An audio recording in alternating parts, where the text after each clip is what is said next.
Greetings everyone, Jakester here, and we're going to get right into the action here at Phoenix for the Sylvania Cup Series.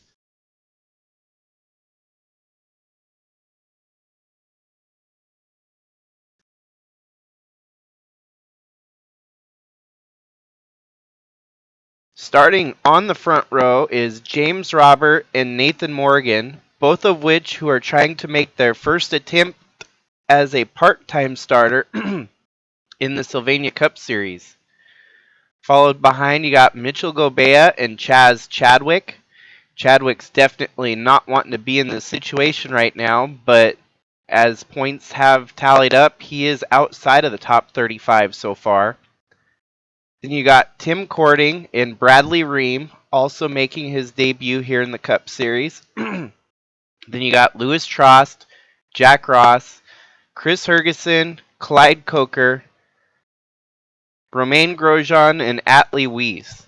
This will be a 40-lap qualifier to determine the top 7 moving on into the main event here.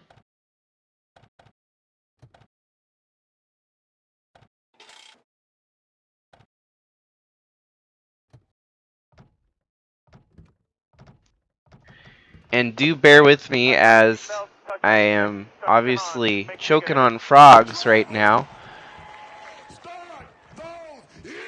This is the best opportunity I've got to run a race this week, so I wanted to make it count. I don't know why the ICR mod seems to be so laggy as of late. The last race at Texas was pretty laggy.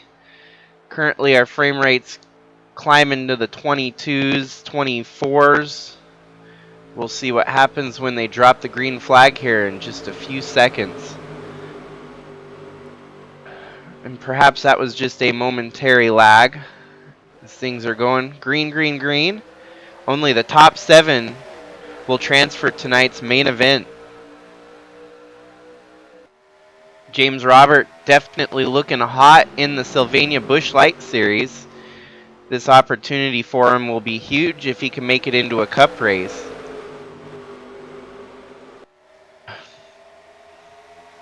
Tim Cording there alongside Nathan Morgan. Nathan Morgan's actually had a couple wins this year already.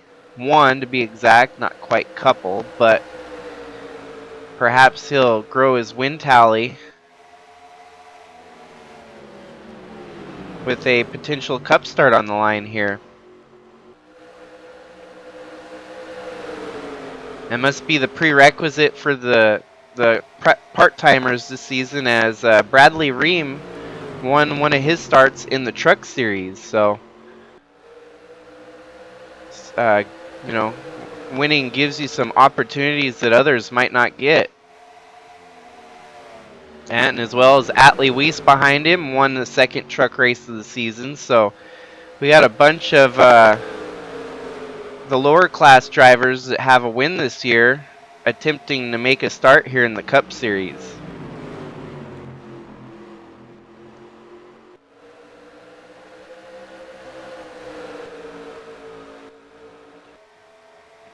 James Robert is totally taken off from the rest of the field as he's already grown to a sizable lead. Tim Cording slotting his way into second here.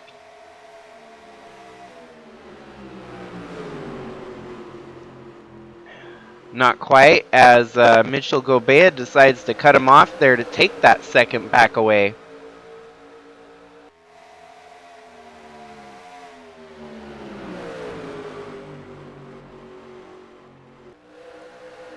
Currently at risk of being eliminated would be Chaz Chadwick, Jack Ross, Chris Hergeson. Atley Wiese is still fighting on the outside there. He's going to have to make up a few more spots to make the main event. There's been some altercations between Jack Ross and Chadwick as of late. Some off-track shenanigans. As you can see, Jack Ross is getting the better of him right now as it's 4 wide for the transfer spot there.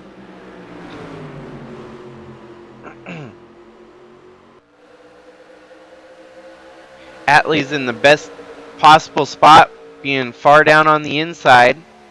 He's currently in 7th, giving him the highly coveted transfer for the time being. And you get by Bradley Reim here.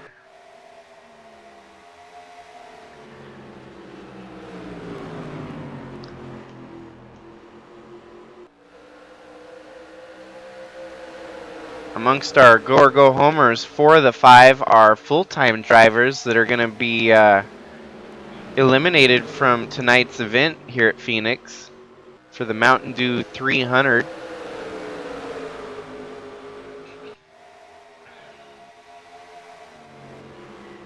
And just like that, a bunch of our the top contenders are part-timers. We've got James Robert, who's a part-timer,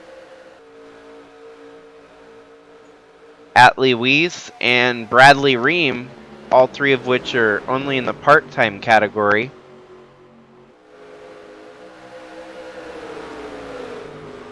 Nathan Morgan was in a transfer spot at one point. Now he's dropped almost to the tail end of the field with only Romain Grosjean behind him.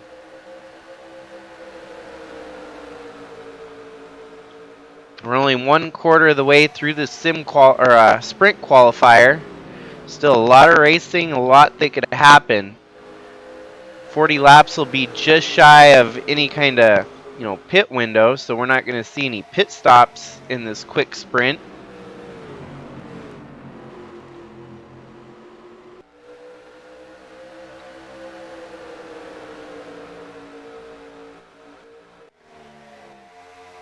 Tim Cording's trying to make up for some lost time in his initial starts this season.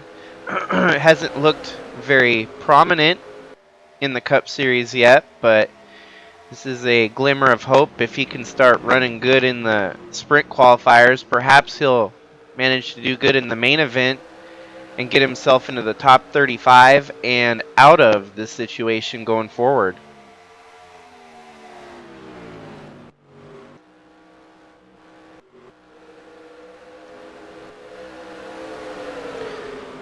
Third place belongs to Jack Ross. 4th place, Louis Trost. 5th place, Mitchell Gobea. 6th place, Atley Wiese. And 7th place, Bradley Reim.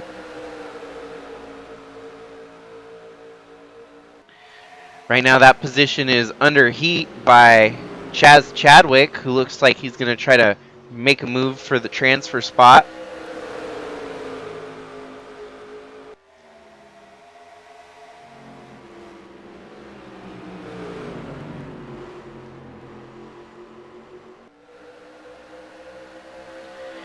This is why we do the sprint qualifiers, to try and give everyone a fair shake at making the field. It's a lot more fun to watch them race for it rather than just let the times tell it. Sure, we could just do it off qualifying times, but this is more action-packed for sure. Bradley Reim gets on the inside of Wiese there. And it looks like Chadwick's going to take advantage of this opportunity. Wiese is going to try to hold that position for another lap. But that 18 looks strong on the inside. I don't know how long he's going to hold off Chadwick. As you can see, Chadwick seems to be entering the turns a little bit smoother. Wiese is kind of loose on entry. While this is all going on, Nathan Morgan's making some moves to get back to the front. He even gave Chadwick a bump there. It's like, hey, I'm coming by. I want to get that position more than you. A pair of challengers fighting for position.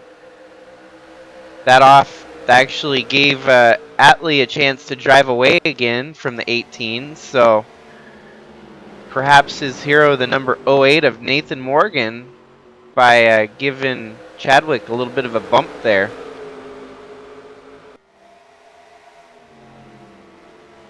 I didn't note it earlier, but that 08 is actually an Al Bunch Incorporated entry. You might recognize the similar colorings, paint scheme to that of Al Bunch. This is his first venture into the Cup team as an owner. And this is basically, first steps to getting a full-time ride secured in Cup with your team. Chadwick making the pass now on Atley Wiese. And we still have 21 laps to go at the line here. Our transfer spots are looking more, basically where we're at right here is going to be someone within this bundle of cars, as the top 5 have kind of traveled off on them.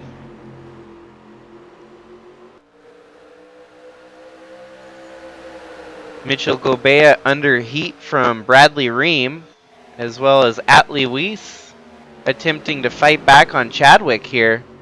We give him a bump. Wow. They like getting right into the rear bumper of them in that turn there. We saw it with Nathan Morgan, and that time we saw it with Atley Wiese. Apparently Chadwick's ruffled a few feathers in the Cup Series here. Not sure how. At least with those two drivers, Nathan Morgan and Atley Wiese, both in the Truck Series alongside Chadwick, but there's no outstanding altercations between the three of them. Just good hard racing. They've kept them going straight. They haven't spun anyone out yet. It's truly going to come down to who wants that transfer spot the worst.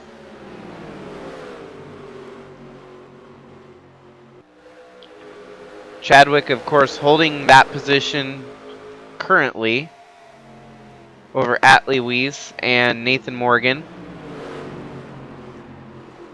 But Chadwick's under fire again here, as Atley's going to try to mount a charge on him.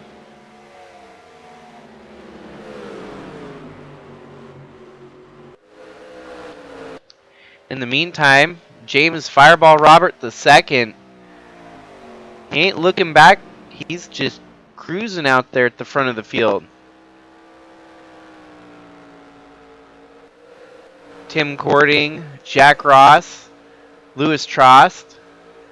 Then you got our bundle here, which is still very up in the air as to who's going to make it. As you can see, Chadwick just went way high there. This is going to give Nathan Morgan an opportunity to pounce. Unfortunately for Atley, this is going to put him on the outside, struggling to find traction on the faster line there.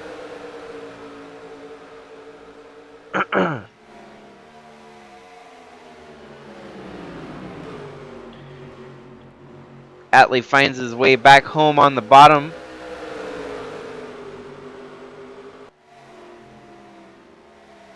Chadwick going to try to make a move on Bradley Reim.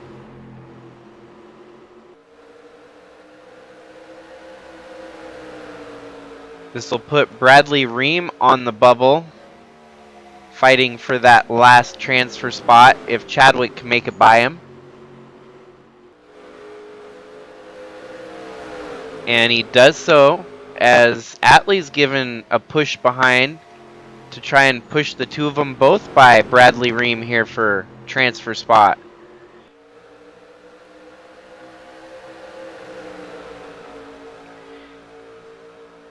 Man, if that's going to be our finish line cam, that would be crazy to... Wow, now things have shifted and Chadwick is still on the bubble. He gains one, loses one. Net gain of 0, putting him back on the 7th place bubble. And Bradley Reim is going to try to make that pass back on Chadwick. So Chadwick's day just is not getting any easier as he was in. It was looking like he was going to make up a spot. And Atley Wiese decided to pull the plug on that whole deal. And it's like, nope, I'm going to take those 2 spots and give myself the cushion. Now Bradley Reim in at the transfer spot under attack by Nathan Morgan. This sprint qualifier has been something else. Had a lot of moves for position in the transfer spot. The only thing that hasn't been a factor is any lead changes at the front, as James Fireball Robert is checking out on the field, harnessing some of his grandpa's energy there for the Fireball Roberts Toyota Supra there at the front. Good run for Lewis Trost in 4th.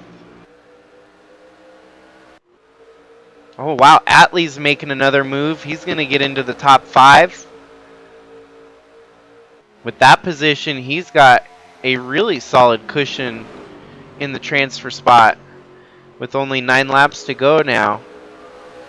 Mitchell Gobea is going to have to protect his oncoming traffic behind him, as Bradley Reim and Nathan Morgan hold the transfer spots for now. Chadwick behind the 2 of them really wants to make his way into it. With a little bit of luck, he might be able to.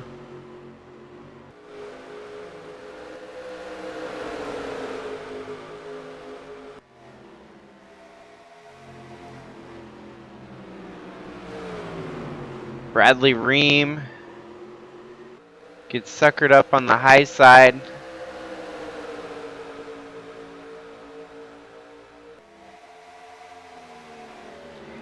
This will give Chadwick another opportunity to try and get his way in at the expense of Bradley Reim falling out.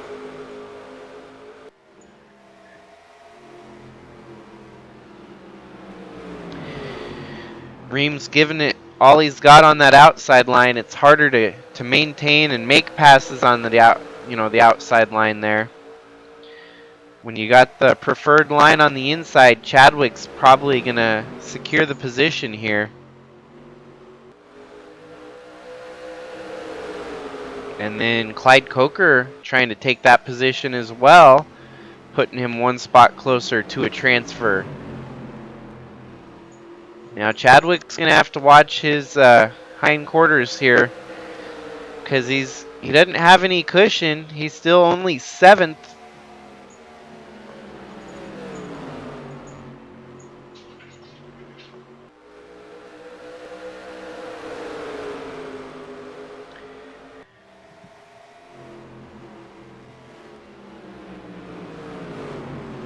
And we're only going to have 4 laps to go this time by, so there's only going to be a few more opportunities to make a pass that counts.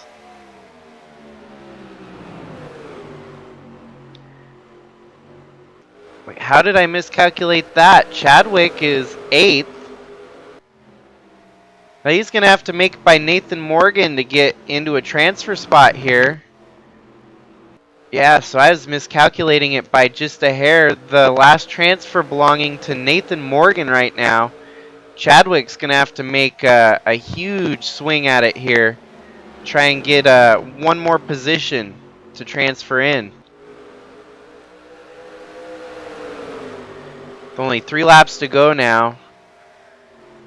That 63 looks a little bit slower in front of the pack here. There's no telling if they're going to be making a pass on him to knock him out, or if Chadwick's going to have to get by the 08 of Nathan Morgan with pure power here.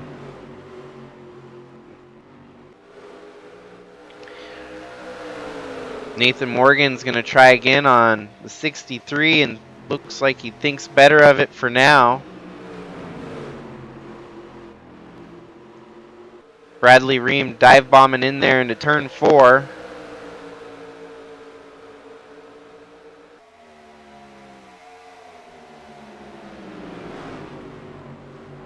Here we go. This might be the best bet for Chadwick if he can follow this train on by the 63 car. We only got 2 laps to go. It'll be white flag this time by for these guys, as the leader's already well out in front, having taken that white flag. Transfer spot belongs to Chadwick.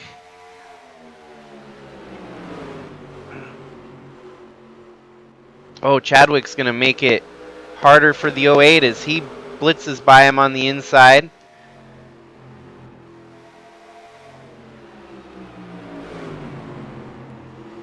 Bradley Reim's just going to come up short here, as it looks like it's going to be Nathan Morgan and Chaz Chadwick as our final 2 transfers on the field. Atley Wiese is going to make it in. Lewis Trost, Tim Cording, Jack Ross, and James Fireball Robert.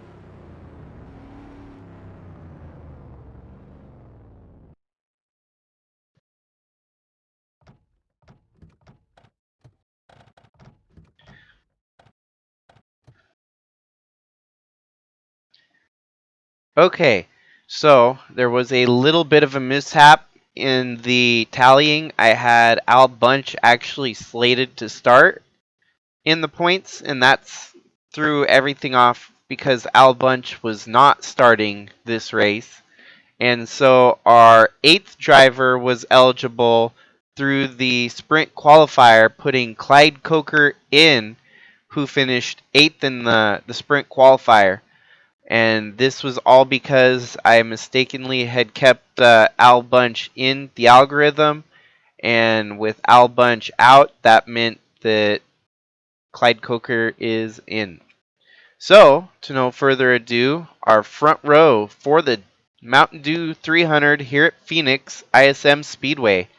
We've got Lewis Trost and Tim Cording starting on the front row, followed by Rick Quick and John Roman, Tyler Shangle and Ewan What Army, Liz Shangle and Tyler Aspinall, Bob Leader and Monte Shangle, Michael LeBeau and Jacob Shangle, Chaz Chadwick and Kellen Relic, Roger Lutz and Justin Deatu, Fireball Robert and Greg Forian, Aaron Rapp and Nathan Morgan, Howard Schuler and Justin Roman, Skylar Dixon and Dalton Scott, Allan Taylor and Alexander Rossi, Kara Carl and Danny Litowitz, Atley Wiese and Will Power, Tristan Reams and Austin Mullins, Nelson Chacon and Jimmy Johnson, Scott Dixon and Ant Me Person, Jimmy Gokachia and Clyde Coker, Jack Ross and Cam Jordan, and at the very back of the field, we've got Ryan Blaney and Guido Piano. Lewis Trost getting his first ever pole for the Sylvania Cup Series here. So perhaps that's a good sign of things to come for this evening for him.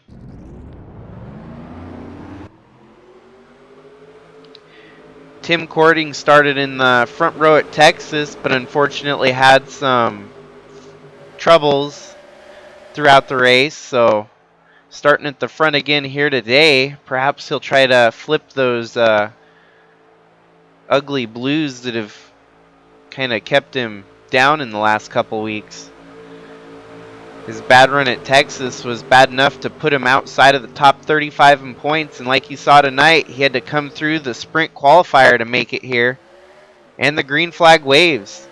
2 of your sprint qualifiers worked their way in, starting on the front row, both of them. 300 laps here at Phoenix is always a pleasure to spectate. You never know what you're in for. since the remodel of the track where the start-finish line is flip-flopped to the other side. It makes it even the more unpredictable, for sure. Lewis Trost out front leading laps. Rick Quick up to second. Tyler Shangle wasting no time and blowing into top 3 position right now. Tim Cording's dropping backwards, perhaps trying to find traction on where he's going to settle in here. He's going to be settling into 4th, right in front of Ewan What Army and Tyler Aspinall.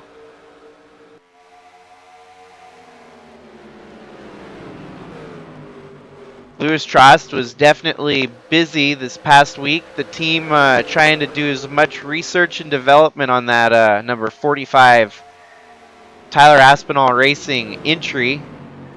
And it seems like it's showing here with a good run in his sprint qualifier.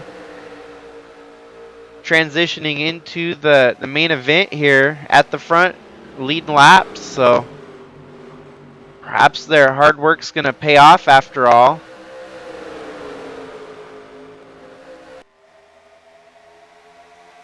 Even boss man Tyler Aspinall sitting in 6th.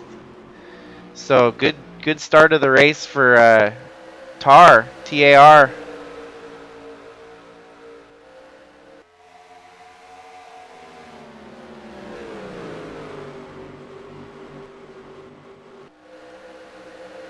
Acronyms are funny. It's kind of funny that Toyota Racing Development acronym sounds like turd, which should be the exact opposite of an acronym you'd want to associate with, but I always have found it funny that TRD sounds like they're calling it a turd.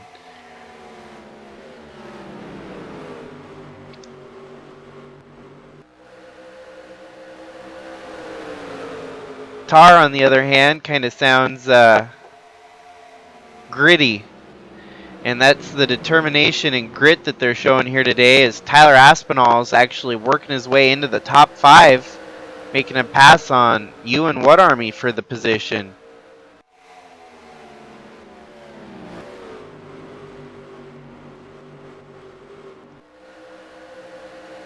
Still, Ewan is giving him a fight for that position. You don't want to let it go so easily.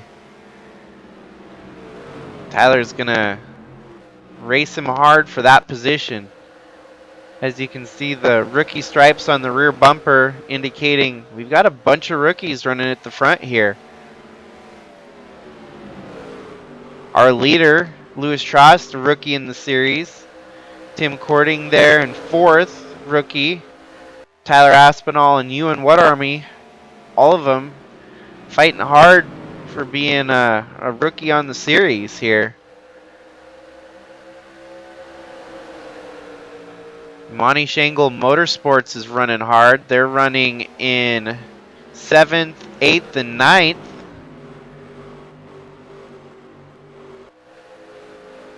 Chadwick up to 10th so far. And then myself right there behind him in the 64 car.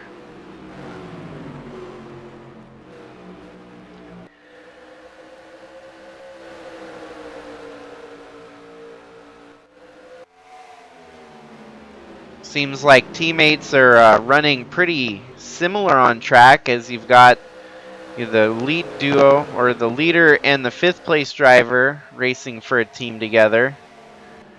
Ewan and Chadwick running 6th and 10th. And then all of Monte Shangle Motorsports running 7th, 8th, and 9th. So it's a good thing to be team cars, because it seems like they got the same setup, took the same notes for the race here at Phoenix.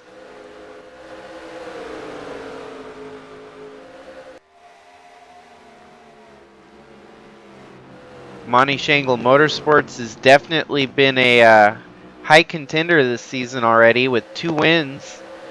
Allan Taylor taking home the first win of the season at Fontana, and then Monte going on to win his first race of the season at Texas. is looking like we might have a new winner again today, as your top 5 are drivers that have yet to hit victory lane. 3 of which should be going for their first time to victory lane, so great potential chance of us seeing our a new first time winner on the series.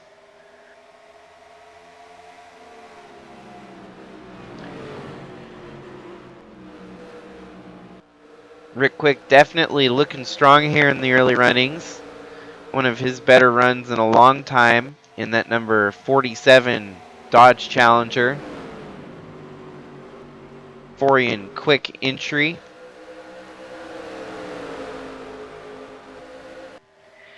Tyler Shangle behind him, though, definitely is got a fast Dodge, pair of Dodges there running nose to tail. Tyler Shangle is the winningest driver in the Sylvania Cup Series, so he's going to try to keep a tally that no one else can achieve if he's going to win more races here. But the feel-good story is definitely Lewis Trost at the front, as that car's looking stronger than what it has in previous runs this year alone. Even Ewan What Army should be impressed with such a great run going so far. He was able to get by Tyler Aspinall for 5th. The two of them have been fighting back and forth all day so far.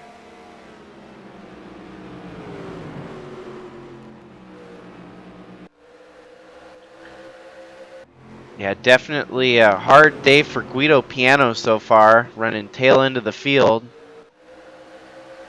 Fighting with the likes of Scott Dixon, which is crazy to say that Scott Dixon's having a bad day too.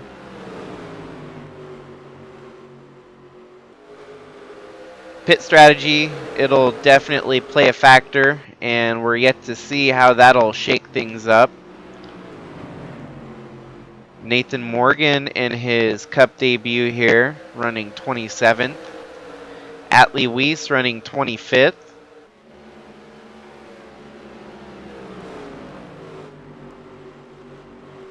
Atley's probably proud of the Tyler Aspinall dominance at the front of the field as he races for Tyler Aspinall in the Busch Series. It's going to be hard for him to make a move into a Tyler Aspinall entry in Cup, but there's some other vested interest from other teams right now going forward that he'll be in the Cup Series full time pretty quick order. So that is still the details are still unraveling day to day, but he's got a good season going so far in trucks, and by the end of his truck season this year, he might be finishing out the rest of the season in Cup.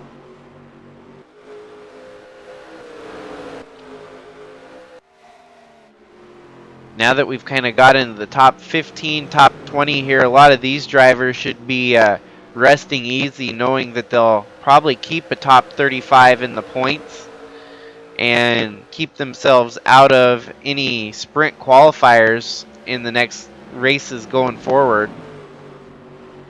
Driver here like Jimmy Gokachia, 20 seconds not bad, but his position in the point standings, he don't want to lose too many spots and fall out of the top 35.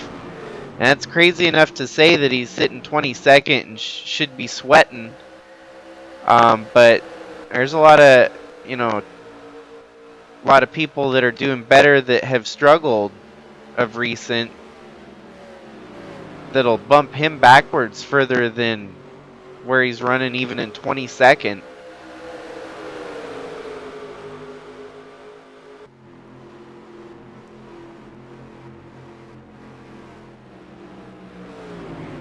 Crazy that Guido Piano had such a strong start to the season. I kind of feel as if he's trying to get his bearings now entering the long haul of the season here. Nothing to to be ashamed of so far, because I mean even Scott Dixon is struggling today. So perhaps the track was just not in the liking of some of these wheelmen here today.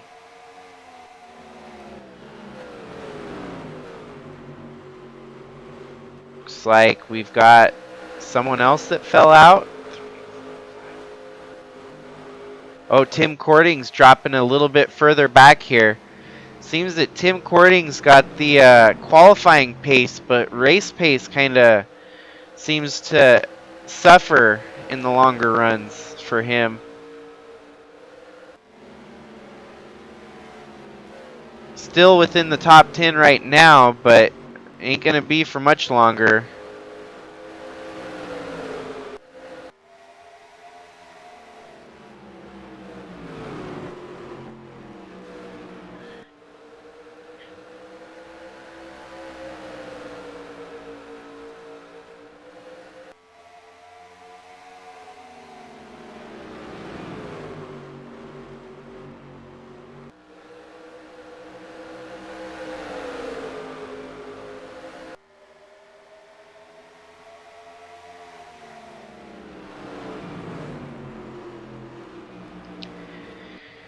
This would be absolutely huge for Louis Trost, who sits 41st in the points, and with a win it would catapult him within to the top 35. Probably, most certainly, would be in the top 35 with a win here. Obviously, it's not final until the points are tallied, but a win will go a long way to getting him out of the bottom of the barrel. If you're new to the Sylvania Cup Series, we don't have a playoff-style run of the season at the end of the year. Instead, our final, it's going to be about 16 race run at the end of the season, is going to be double points each and every race. So literally everyone is still alive once the clock ticks over to those double point races. And every point's still going to matter here, especially these points here, as it'll give you a better starting spot for when the double points races do hit. But no one is mathematically eliminated until the very last race, usually. Sometimes in the last couple years we've had the championship tied up one race early, and that's only been recent years where it's happened twice in a row now. Prior to that, every championship has gone down to the wire at the last race of the season. Sometimes with 2 people, sometimes with more upwards of 3 to 4, and sometimes even the rare case of still having 5 people mathematically alive for the championship. I must admit though, the double points scenario where I run so many double points races at the end of the year, it's getting less and less likely for a multi-driver fight for the championship, but it's always possible. Nothing is, nothing is ruled out until we get to that point, And I think that's where this season, or this series kind of steps away from the rest and tries to give a more authentic full season experience rather than the playoff style that we've grown so accustomed to in real life Cub Series, where it's a game of chance sometimes. With these, this series, you got to be performing on the top of your game every week, and then especially on the dash for the championship at the end of the year. Those 16 double point races, you don't want to be slouching or snoozing, because someone else might be winning those races and taking those points away that you could have got to lock your championship. So definitely something y'all want to look forward to going into the what I guess we can dub our form of playoffs. No elimination style brackets though. No one's mathematically eliminated until they are mathematically eliminated.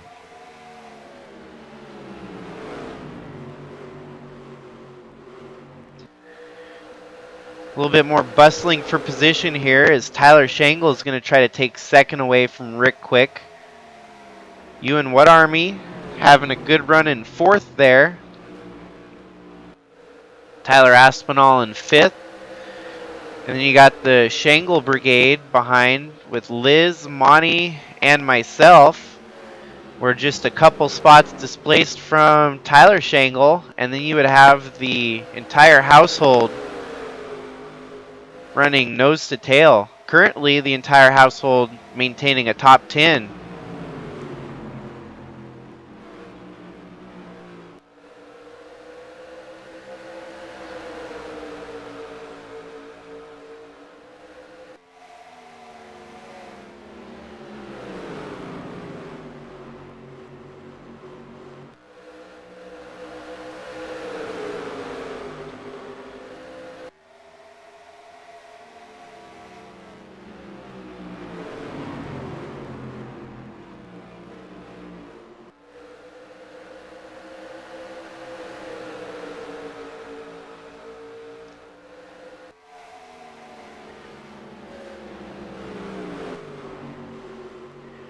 Still, the lead remains Louis Trost, who's led every lap so far.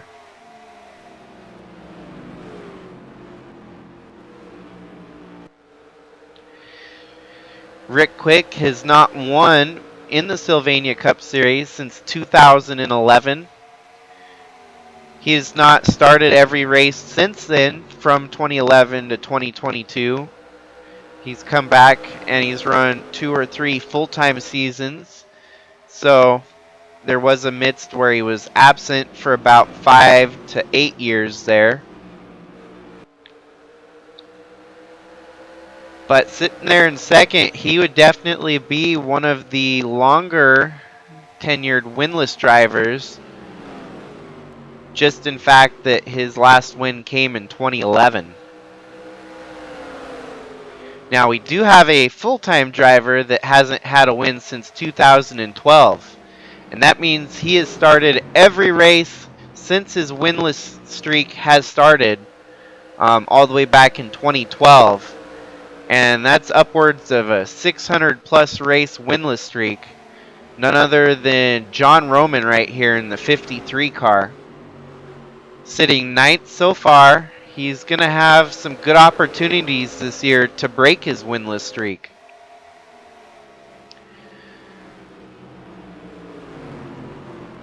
It's definitely not a category you want to be a part of, as yeah,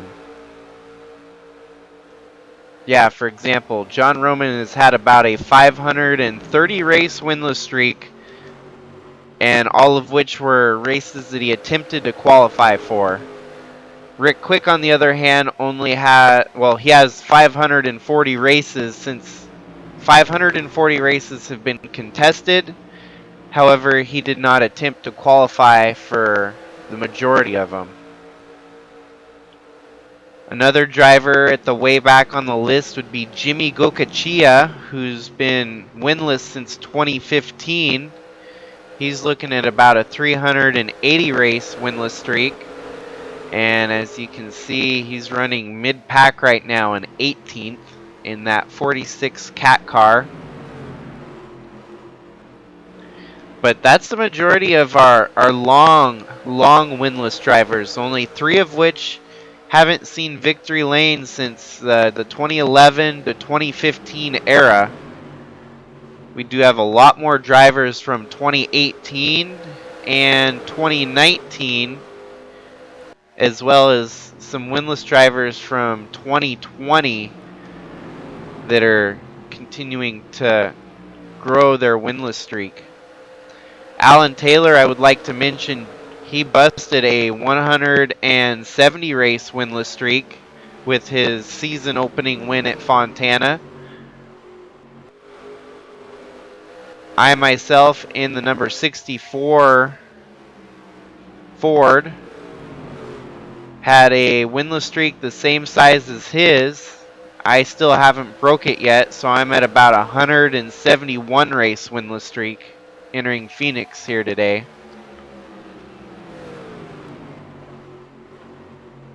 And those winless streaks, they start adding up because each season's about 40 to 50 races a year. So that's why a lot of the drivers have large winless streaks. And then not to mention we've got a bunch of rookies coming into the series that are going to try to be starting their first, winning dominance or add wins to their career here in the Cup Series, which is definitely going to shake things up for those that have been long grizzled veterans of the sport.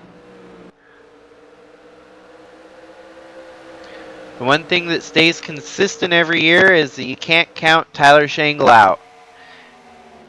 Right now he's running down Louis Trost, and I can only imagine that Trost has kind of used up his tires in this long green flag run.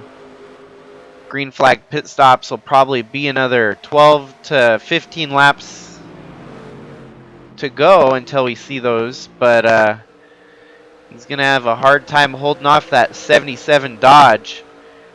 And then even the number 1 of You and What Army now into the top 3. As Rick Quick has dropped back to 4th. Monte Shangle up to 5th. Tyler Aspinall in 6th. Liz in 7th. And myself in 8th.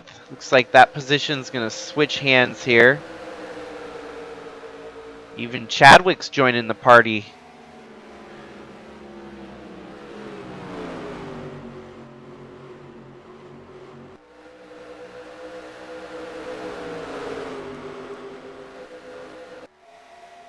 The rest of the JSR entries looks like Caracaro running in 12th. Then we got Dalton Scott running in 20th. And Howard Schuler running 27th. So JSR is having a little bit of troubles. Bossman leading it the time, or the highest running at the moment, but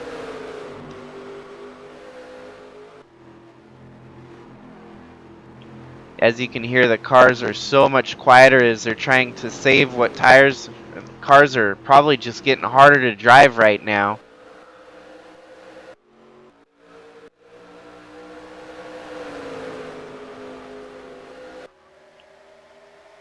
Green flag pit stops are going to be fun to watch here, as I don't know who's going to shake out with the lead.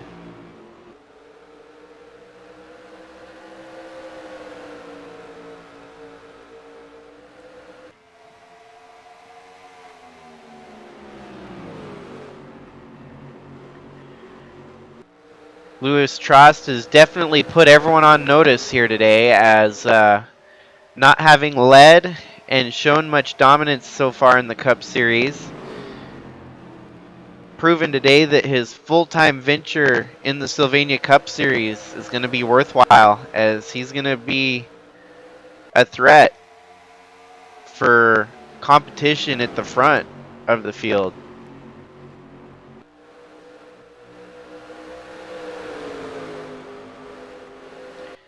Chevy leading 3 Dodges and a Ford.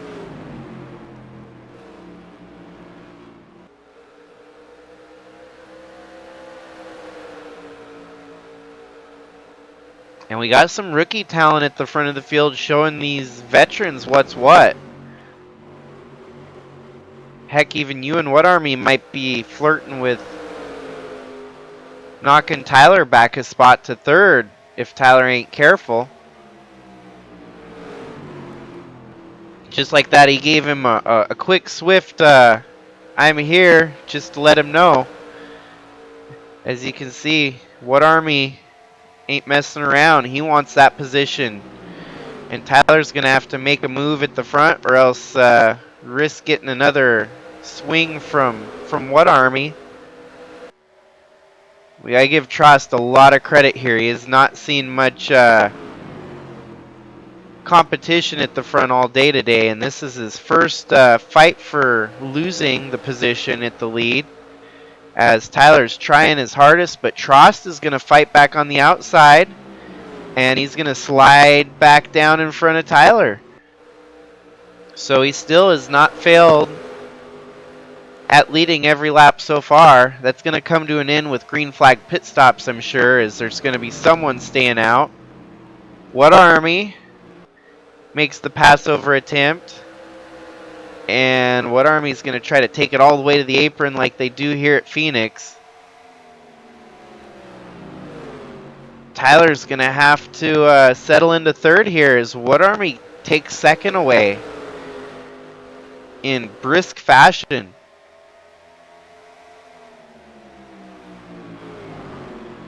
So now the rookies running 1-2 as our veterans are starting to take some punishment here. Rick Quick in fourth. Then we have another rookie, Tyler Aspinall, but he's under attack from myself and Monte Shangle. Oh, 3 wide still. There's a lot of hustle and bustle for that position. And Tyler Aspinall is not giving up. He's going to try to fight. And he's going to keep that position, it looks like, for another lap. As he too, like the other rookies at the front of the field, is going to slide down in front of the veterans of the sport. Ewan What Army, he's going to try to make an attempt at the lead here on Lewis Trost. So we've got some good action at the front of the field here. A lot of good racing, hard battles. And it might go from one rookie leading his first laps to the next rookie leading his first laps in the series. As Ewan What Army is going to slide in front of Trost with ease. Oh, and Trost was right there, but What Army manages to win the battle and leads his first lap in the Sylvania Cup Series. We're going to have a good old-fashioned battle for the win here today, as no one's wanting to give an inch on field. Green flag pit stops likely around the corner here. I predicted they should be around this time. Might be a little bit off. As you can see, there's Jimmy Johnson, one of our first pitters, so it's pretty close on the dot, as we might get some more in the next lap or two.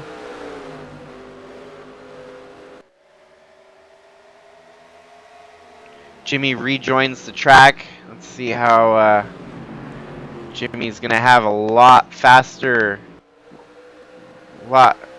tires than the rest of the field right now, as you're going to see him start blowing by drivers.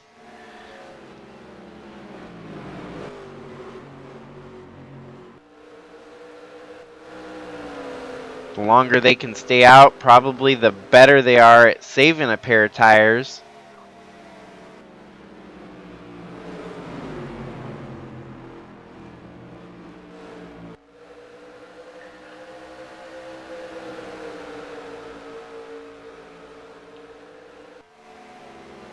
Still, about 65 laps through this one, and we have not seen a caution. Green flag the whole time. And 2 different leaders. So far we've had Lewis Trost lead the opening segment of about 63 laps. And now Chadwick has led the last 5 laps.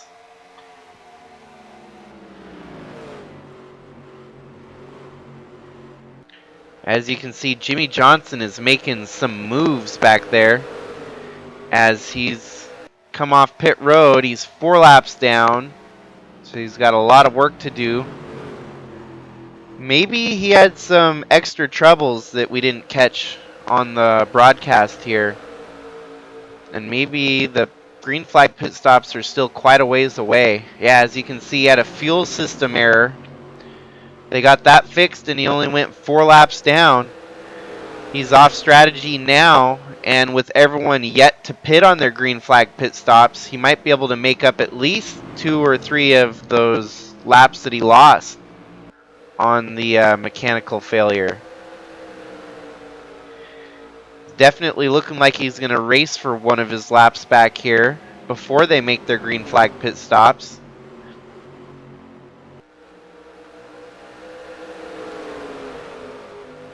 It's crazy to see the varying difference in the tires, the ones that are wore out versus the brand new tires. It's like night and day.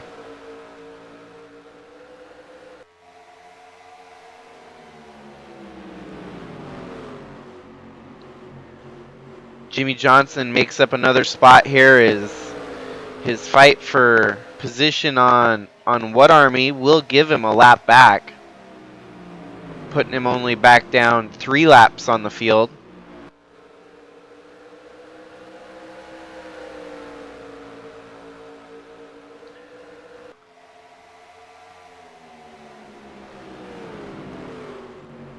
Wow, and there we go. And Jimmy Johnson is now 3 laps down as he's powering through the field with super powered tires, as it may look. Fresher tires rule the field here.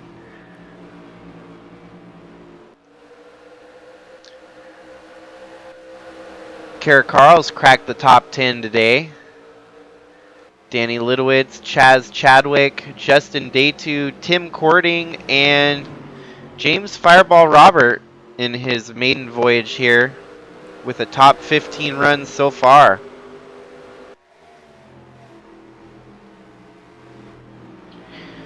They are definitely getting pretty strung out here, as this long green flag run is going to test some of these drivers at being able to stick with the faster cars at the front of the field.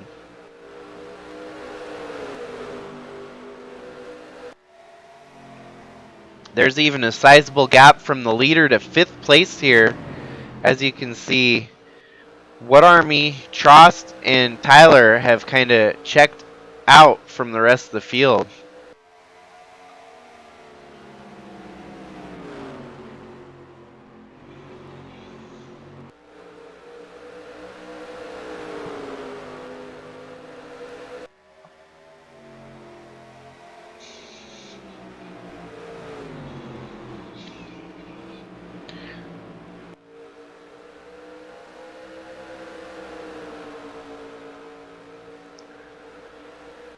We're 75 of 300 laps completed so far. And I definitely miscalculated our green flag pit stops by quite a ways.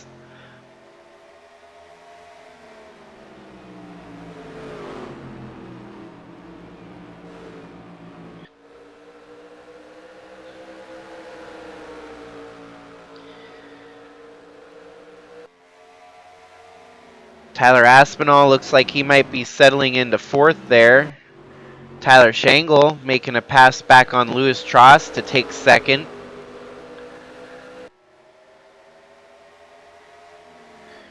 Trost ain't gonna let it go that easy as he slides back in front of Tyler. The number 1 car, P1 on track so far.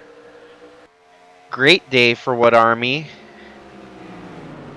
As it runs right now, we're looking at potentially a new winner in the series.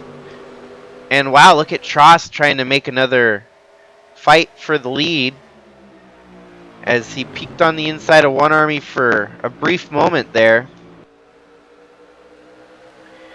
This front of the field is very volatile as we've got a lot of movement. These cars will get kind of bunched up, and then the drivers are going to try to take it into their hands to make a move. And sometimes it works out, sometimes it doesn't.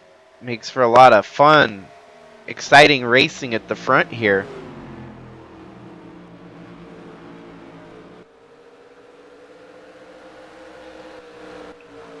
Definitely has been drama-free for this whole race, as we have not had any cautions. We've had a few lead changes at the front, but not a whole lot. We've had, overall though, a lot of movement throughout the whole field. Tim Cording, who started on the front row, has dropped outside of the top 10. The whole Shangle Brigade has steadily cruised their way to the front here. Tyler had started at the front, so there was already one Shangle holding the baton. But it ain't far behind him that the rest of us can catch up. Oh, and now What Army is starting to cruise off to a steady lead here, as Trost is struggling to keep up with him. Still holding the position over Tyler Shangle, but before long, Tyler Aspinall is going to be in the picture fighting for those top 3 spots. So you'll have the Tyler and Tyler fight.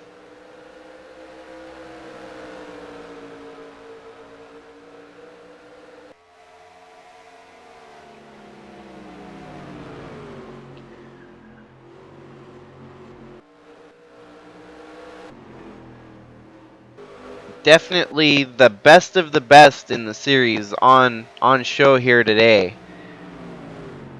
What Army didn't just luck his way into a cup ride after winning the championship in 2022 for the Sylvania Busch Light Series. He only had a couple wins to his name, but had survived the playoff style drama that ensued, and wound up winning the championship in a pretty steady fashion.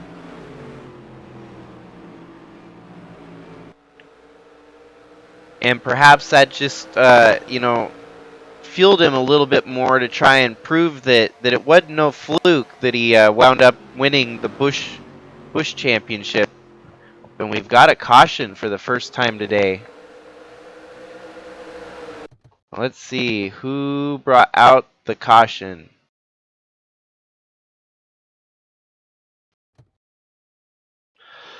Oh, and it's teammates. That's a interesting one. As Kellen Relic entering turns 3 and 4 there. Looks like Deatu is going low. Kellen Relic also going low and hooks him just barely. This causes the 88 to spin out and kiss the wall. That's the unusual circumstances for the boss man spinning out his own team car. I doubt that was intentional. There's no way that was intentional. It was just a racing situation where they happened to lose track of where each other was running on track during that spin out there. Looks like that was all that caused the cautions, so nothing too major. The 2 cars continue onward. And so out the door goes green flag pit stops, as we're going to get yellow pit stops. Looks like it's going to be 1, 2, 3, still the same. Monte Shangle, Rick Quick, Jacob Shangle, Tyler Aspinall, Danny Lidowitz, John Roman, Liz Shangle, Kara Carl, Chaz Chadwick, James Robert, Kellen Relic, and so on behind him. So that was a interestingly enough timed lap for a caution, as it'll put us back on the green flag around laps 86 to 88.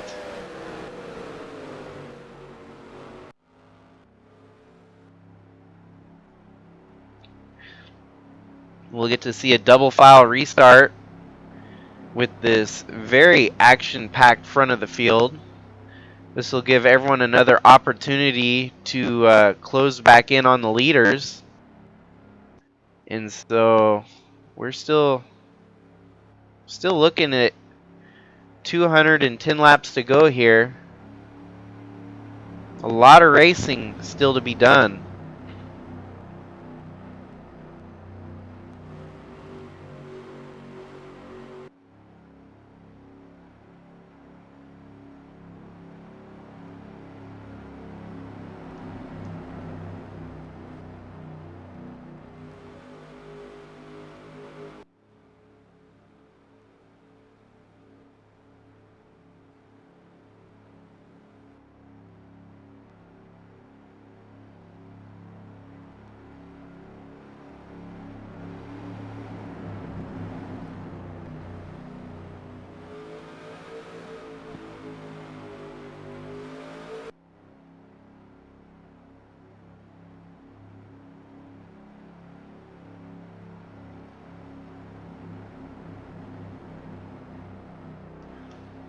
I do think the most impressive story of this all is the fact that Louis Trost had come from the sprint qualifier to make it to the main event here tonight.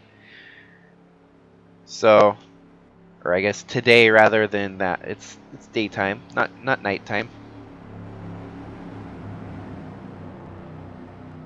So Trost definitely, he's gonna have the preferred lane here on the outside when they double file up. It seems like every track we've gone to this year is the outside line is the place you want to be. They don't get to choose lane in the Sylvania Cup Series like they do in Real Life Cup. Although the leader would definitely want that outside line versus the inside line every time that they could take it. Green flag, gonna re-wave here, hit the restart zone. And off they go as now we got Tyler Shangle and Monte Shangle running right behind these two. Double files are always kind of sketchy. You never know if we're going to get a piled up wad of cars at the front of the field. It's going to take a couple laps for things to kind of settle down, as 3 wide is not unusual during these restarts. Heck, even 4 wide, there's opportunities for it to get 4 wide, just like that right there. You definitely don't want to be in that situation. As you can see, the 64 car is paying for it, getting stuck way up there in the high side, losing spots like crazy.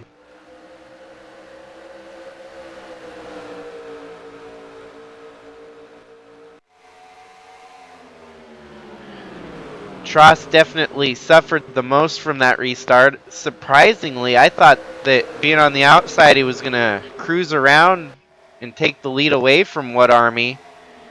Quite the contrary, as he's actually dropped back to 5th here.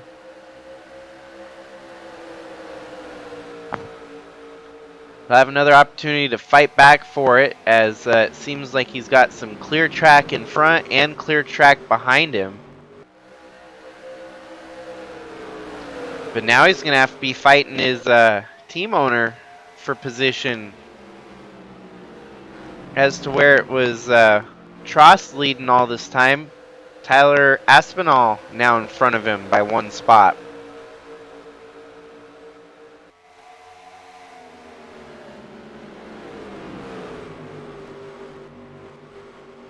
What Army definitely showing some strength at the front, holding off a hard charge in Tyler Shangle. Rick Quick and Tyler Aspinall. Louis Trost, Monte Shangle, Kellen Relic, and Jacob Shangle. Then you got John Roman there to round out the top 10.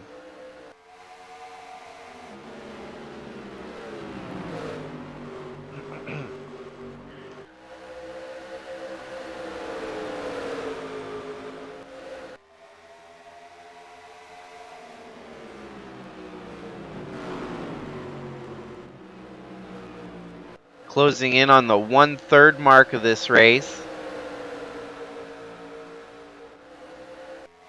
Phoenix itself is technically a short track. 300 laps here can take quite a while to get contested.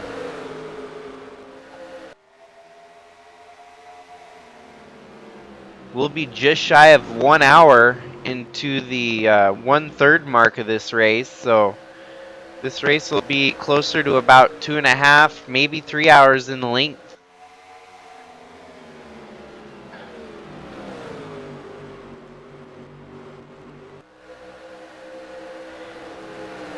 It's definitely on the shorter side as what it's been in years past. We usually have done about a 350 mile race here. In the spirit of trying to cut the races down to a little bit more of a stream chunk so that people can digest it in a smaller, race format. I've been trying to shorten the races where I see fit and where they make the most sense. And Phoenix at 300 miles just seems to be ideal. Even the cup races now with the stages here, the races seem to take longer. As before stage racing here at Phoenix, the races usually went really quickly at 300 laps. Well, 312, which is their 312 kilometer, 500 kilometer is 312 laps at Phoenix. So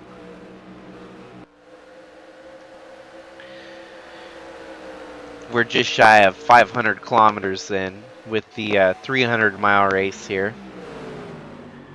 I'd rather stick with mileage rather than kilometers with all the race titles anyways, so yeah, it might sound bigger or cooler or something because it's a 500 kilometer, but this is we run miles here in the United States, so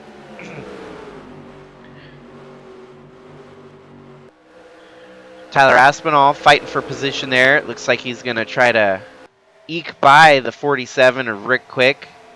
As we see so many times, they make the move going into turns 1 and 2, and the outside line keeps fighting back. Even through turns 3 and 4, Tyler Aspinall's got his work cut out to make this pass. And there he goes. Slides right in front of Rick Quick. So it's you and What Army leading over 2 Tylers. As Tyler Aspinall definitely has been kind of a surprise factor this season. He didn't show as much strength in the Busch Series of 2022. And with his ability to finance and kind of sweet talk some teams, he was able to work his way up into Cup on a bit of a early radar kind of blip. In most cases, he would not have been eligible for this Cup Series, but definitely proven it here today why he belongs. Especially the fact that he's got a team car running right behind in the 5th place there. 2nd and 5th, it looks like things are going to flip-flop, where at one point it was Trost running 2nd and Aspinall running 5th. Now it's going to be Aspinall in 2nd and Trost running 5th. And back again to 2 rookies leading the front of the field.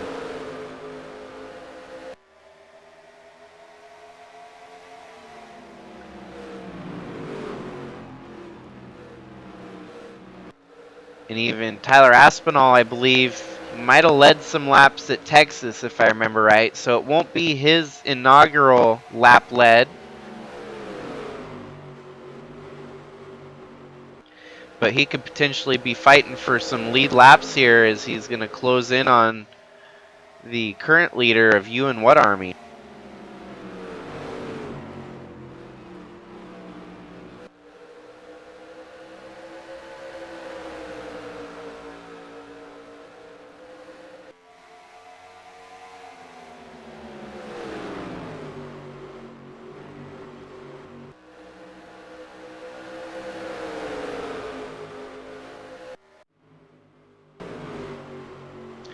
Since that caution and pit stops, Guido Piano's still struggling at the back of the field.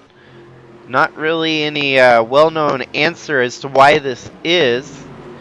He's simply having a struggle here at Phoenix. May not be a track that he jives with particularly.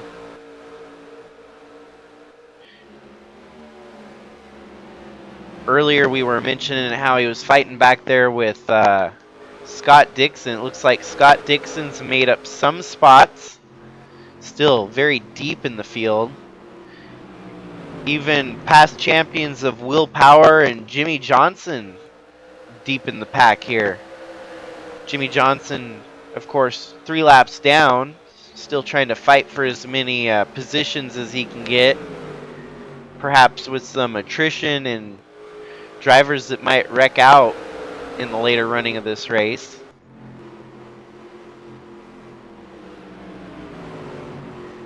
Aunt Me Person running in the mid-pack. Jack Ross might be able to do well enough with a 22nd to get himself out of the back half of the field and get into the top 35 in points. Even Jimmy Gokachia is doing good enough probably to secure a top 35 slot. Dalton Scott running 19th could definitely be doing better, but also could definitely be doing way worse. And Atley Wiese, where his debut at Fontana earlier in the season netted him a top 15 finish, he's slowly eking his way into another top 15 finish here at Phoenix. Fighting with another part-time entry there of James Fireball Robert. And then Chadwick, who this run should definitely help him get into the top 35 in points. Had to come through the sprint qualifier and just barely made it by the skin of his teeth. 14th here would definitely give him plenty of points to get into the top 35.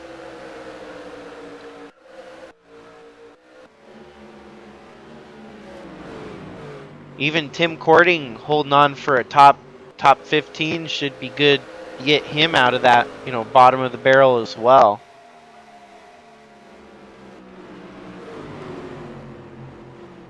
And we did have a lead change in the midst of skimming the field. Tyler Shangle out front leading. Actually, correction. Tyler Aspinall. So let's see how the heck this happened.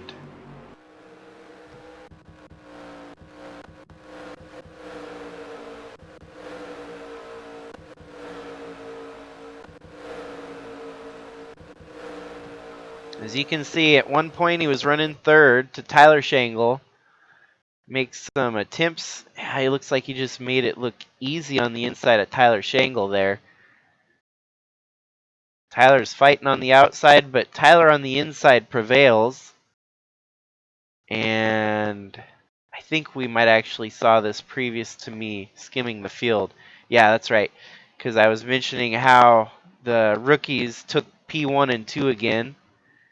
And Chadwick has a little bit of a bobble, it looks like, as Tyler Aspinall is just hauling the mail there. Peaks on the inside of him in turn 2, entering turn 3 and 4. It's all Tyler Aspinall at that point. And then Tyler Shangle does get up to second, as What Army drops back to third, falling back to fourth. Oh, nope. He gets settled into third there. Nice pass under maneuver by What Army. But it looks like Tyler Shangle in second. What Army in third. Quick in fourth. Kellen Relic in fifth. And then myself up to sixth, making a move there on Kellen Relic for that position. Yeah, yep. We're fast forwarding through the action here to try and get back to live as I make a pass on Kellen Relic for fifth. Kellen Relic fighting back again. I'm still fighting hard for that fifth position as I'm now settled in right behind Rick Quick, What Army, Tyler Shangle, and it's the Tyler and Tyler show at the front of the field. They've had the Dale and Dale show. They've had the Kyle and Kyle show. Now it's time to throw out there the Tyler and Tyler show, as Tyler Shangle and Tyler Aspinall are going to be duking it out all season this year in the Sylvania Cup Series.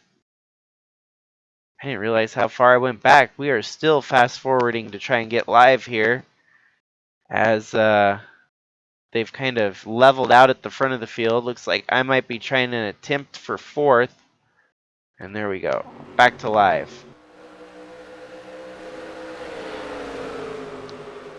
And now everything looks just slower than a snail's pace after we watched it at fast forward for that moment there.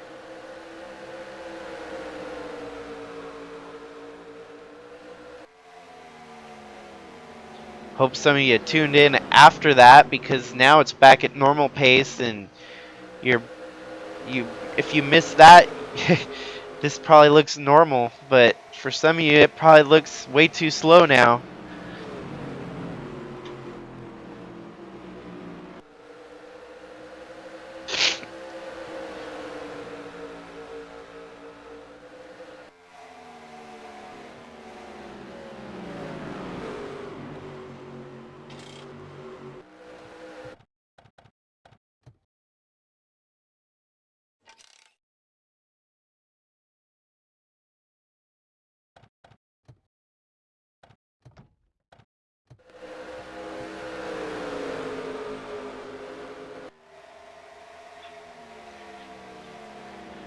So Tyler Aspinall, no stranger to the front of the field, as last race at Texas, he was showing some signs of strength. And we've got kind of a common reoccurring theme at the front of the field is you got me and my brother and Kellen Relic, Tyler Aspinall, kind of similar faces at the front of the field week in, week out so far.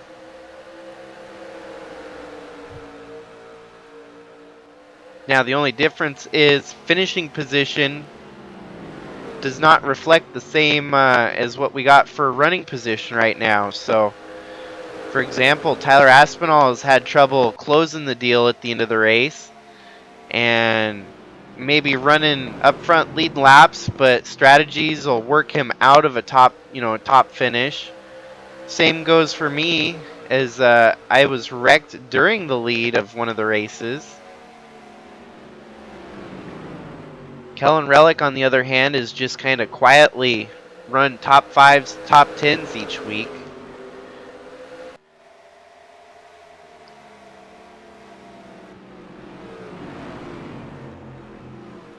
So we do have a lot of parity and a lot of contenders for a potential championship this year.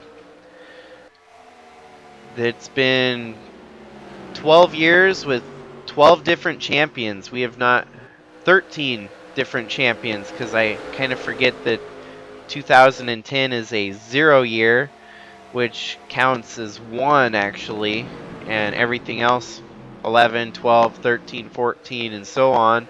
So 13 champions in 13 different years, which is unprecedented. No other series that I could find in history, sports, motorsports, any kind of athletic event, I have never seen that kind of a stretch with different champions. Usually you'll have a dominant champ that'll come back and win it a couple years later, or they'll win it back-to-back seasons. Not in the Sylvania Cup Series, though. We've got quite the cast of different champions, and more opportunities for the championship counter to continue to increase, as a lot of rookies now enter the fold, and some of our champions of prior years retiring. dropping out, just old age, or giving space for some of these rookies to fight for a championship. It's definitely going to be a fun season. I know some of you looking at the distance of the series, and it's going to be 48 races long, and just it's okay. It's I know it's a long, arduous series, and I'm glad for everyone that'll be in for the ride. May not, you don't have to watch every race. You can tune in here for a brief moment on this one or a brief moment on the next one. You can watch the whole race if you want to. I don't mind. I appreciate everyone that tunes in and supports my little mini series here. But 48 races is going to be kind of like, like baseball for the most part. It gives everyone an opportunity that may not be able to watch one event one week. They might be able to catch it the next week. And they can always catch it on repeat whenever they want. So and that gives more opportunities for people to get wins that may not have had an opportunity to get a win in the other series. So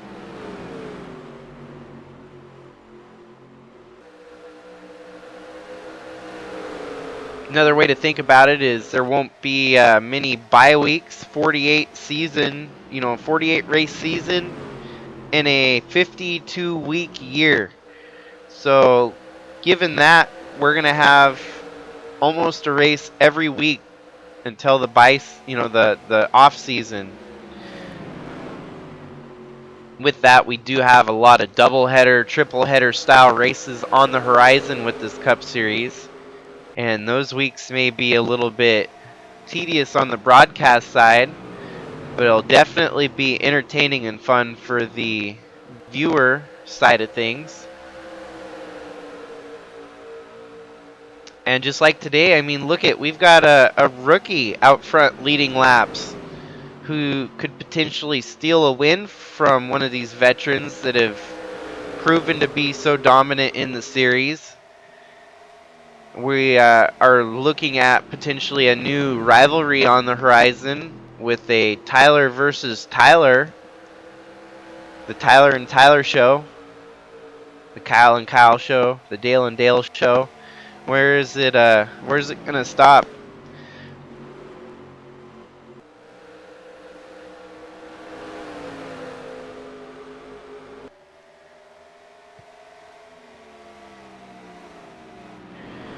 ...133 laps of 300, so we're just short of halfway. And I'm going to step away for a brief intermission and let you guys watch the race as it is without any commentary for a brief moment.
Alright, it seems like not much has changed at the front except for the fact that I have now cracked myself into the top 3.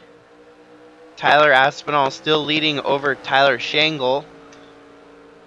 And then 4th place, Ewan What Army, Liz Shangle, Kellen Relic, Rick Quick, John Roman, and Louis Trost, followed by Monte Shangle. Atley Wiese has made his way into 13th. Well improved from his starting spot in the race.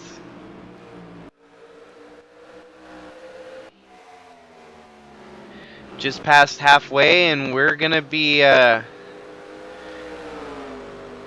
starting to find out who's going to be the potential winner here today at Phoenix.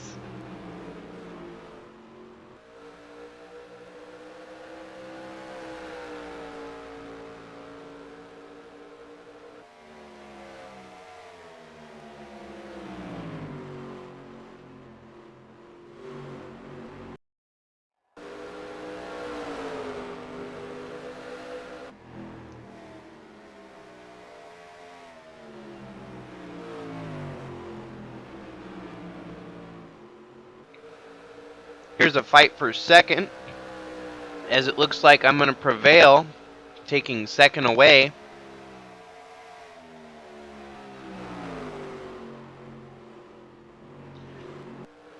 And now my sights will be set on Tyler Aspinall, try and fight him for the win here today.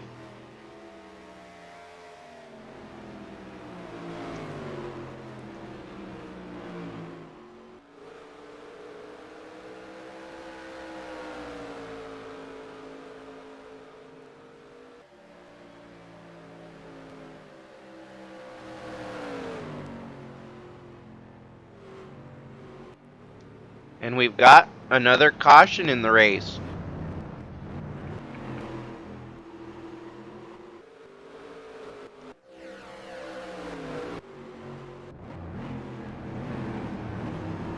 We're going to watch the pit stops here before we go back and look at what caused the caution. Coming onto pit road, Tyler Aspinall leading over myself and Tyler Shangle. Liz Shangle in 4th. So 3 of the 4 Shangles within the top 5.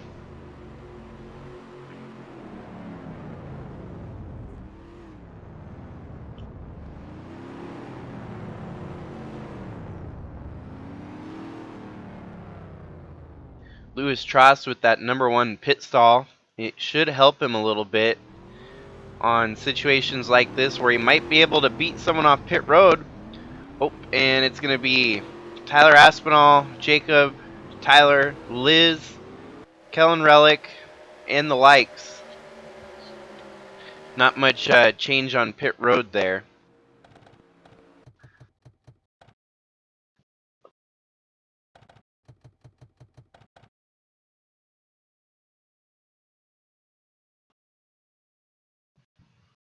We'll be able to tell here whether it was a debris caution or perhaps someone got spun out on track.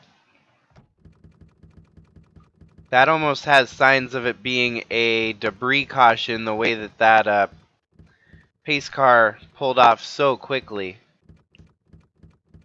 Yep, as you can see, we did not have anyone wreck, so it was a debris caution that brought us a strategically timed pit stop, yellow flag pit stops for everyone. Guido Piano's still sitting on pit road, perhaps with some mechanical troubles. Nothing shows up on there as to what it could be. The 54 of Cam Jordan got disqualified. I wonder why. That was something I missed. Lap 90.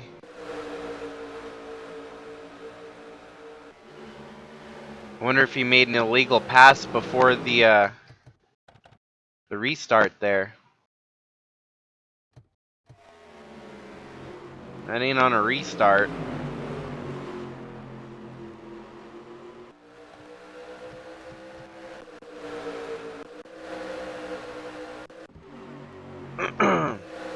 let's see.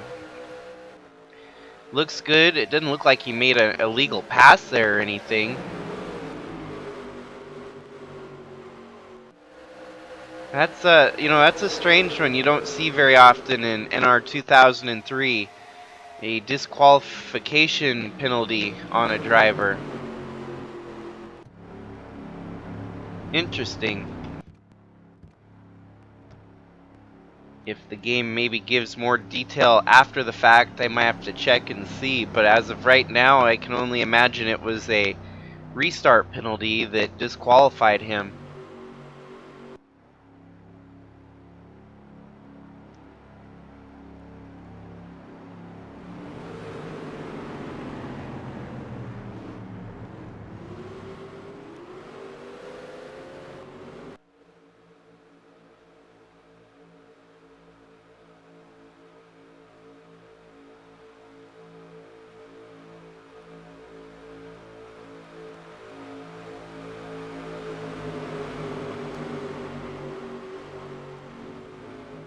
We're going to get back to green here, as it's Jacob Shangle, Tyler Aspinall on the front row. Then Liz Shangle and Tyler Shangle right behind him. See Atley Wiese peeking on the inside, deep down in the mid-10, about 10th place there.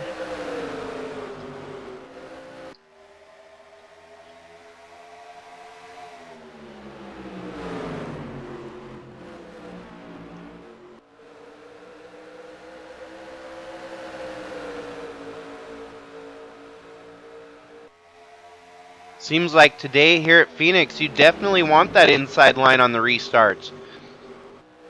Seems like the inside line has prevailed on each restart so far.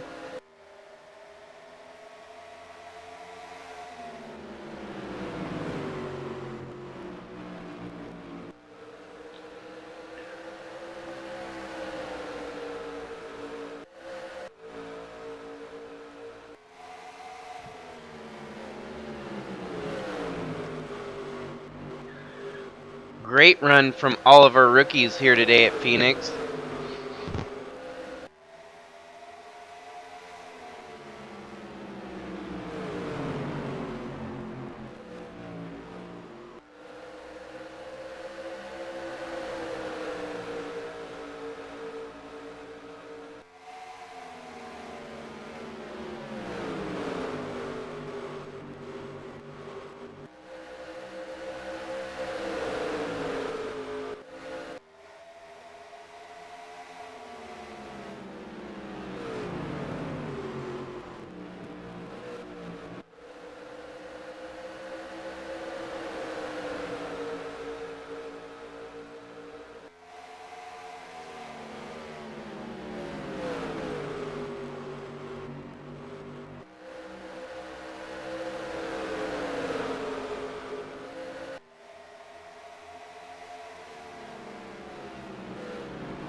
Looks like we might be settling in for another long green flag run here, as Tyler Aspinall leads over Jacob Shangle and Tyler Shangle, Kellen Relic and Liz Shangle.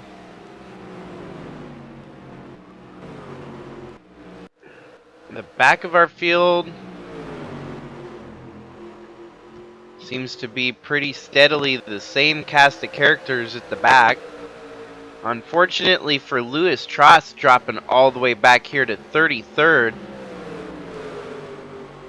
That's not going to be ideal for him to stay in a striking point of getting into the top 35 in points.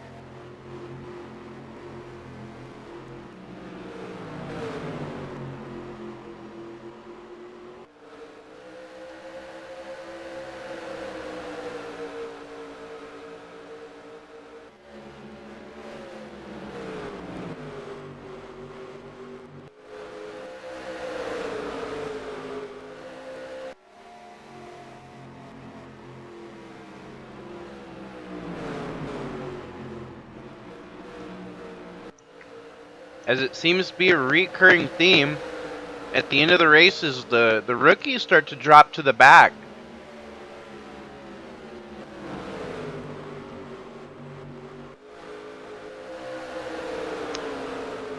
However, the outliers belong to James Robert and Atley Wiese, who are stumping the odds, running higher than what they've been running all day. And even Ewan What Army, who has managed to maintain a top 5 run here. Top 10. And then, of course, Tyler Aspinall out front leading as a rookie.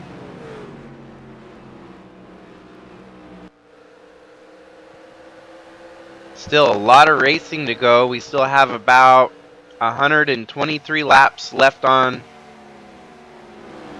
tap here.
Might have a potential battle for the lead brewing here, as I'm closing in on Tyler Aspinall.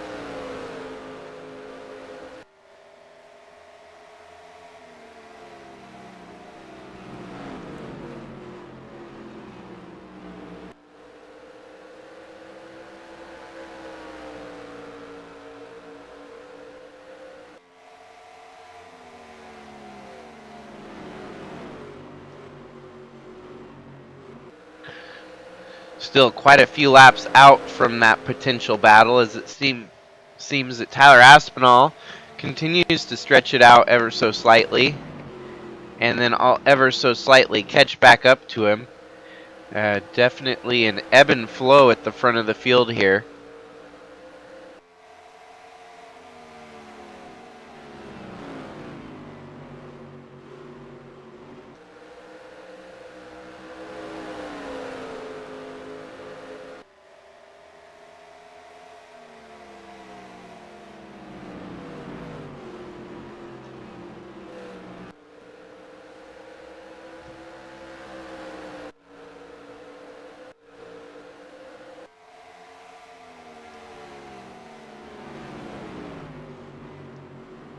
In the meantime, laps are clipping away, and we're going to be reaching the 100 to go mark pretty soon with only 113 laps to go.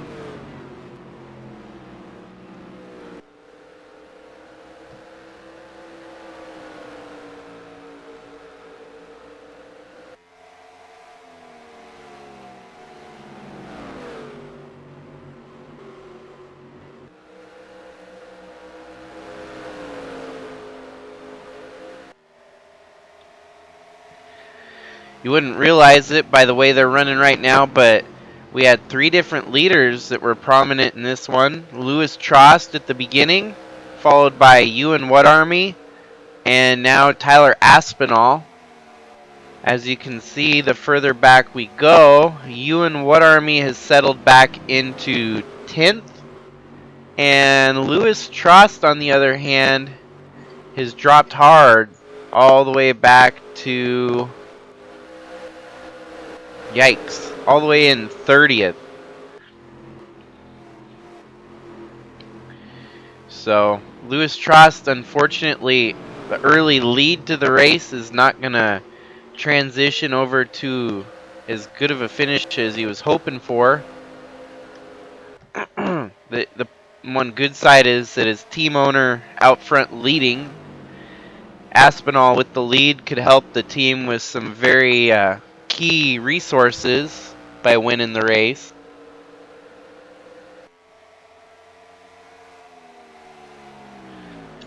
But of course, he's still got to hold on for another 110 laps to secure a win here, and that's no given, especially with the talent that's behind him, raring and ready to get a win.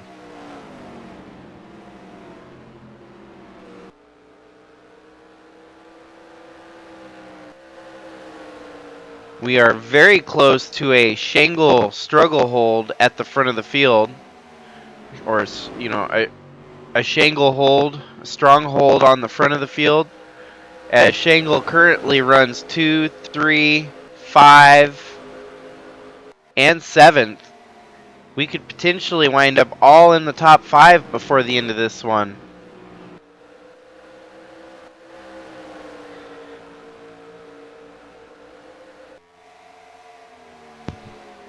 Imagine the story that would go behind that one if Tyler Aspinall was able to win the race, holding off 3 championship-winning Shangles, as well as Liz Shangle, the whole Shangle household.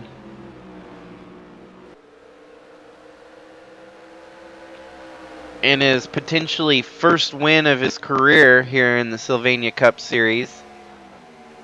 That would be quite the newspaper article header.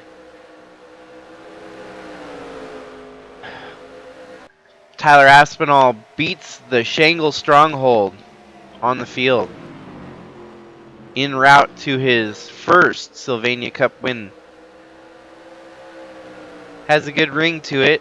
Hopefully I didn't just jinx it, as he's going to have to still hold off all of us right there behind him.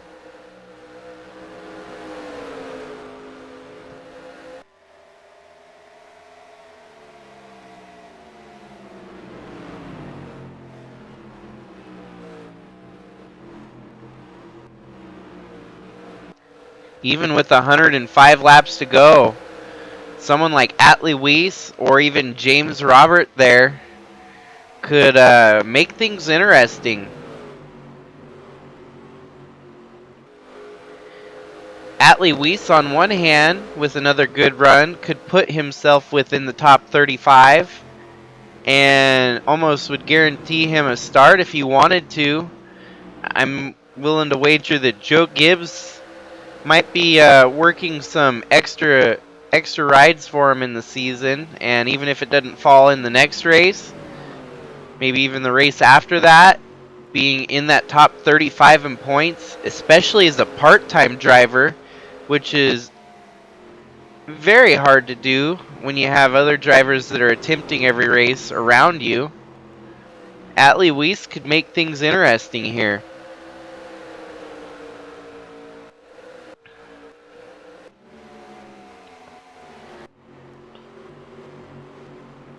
And just so that everyone else knows, even if you're a part-time driver and you're in the top 35 in points, if you're somehow still in the top 35 for your next part-time start, you don't have to do that sprint qualifier to get your way in. You are locked into the main event regardless of status of full-time or part-time. So it would be interesting for sure.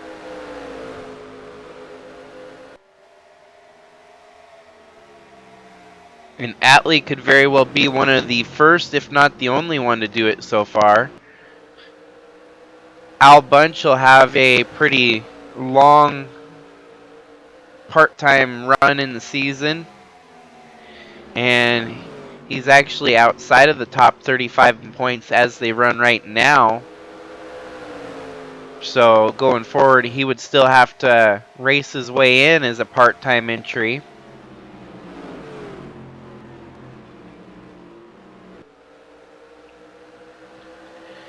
Now we're down to 100 laps to go here, and short of some green flag pit stops, I don't know if there's going to be much change at the front, as Tyler Aspinall steadily leads the rest of the field with a large gap over second on back.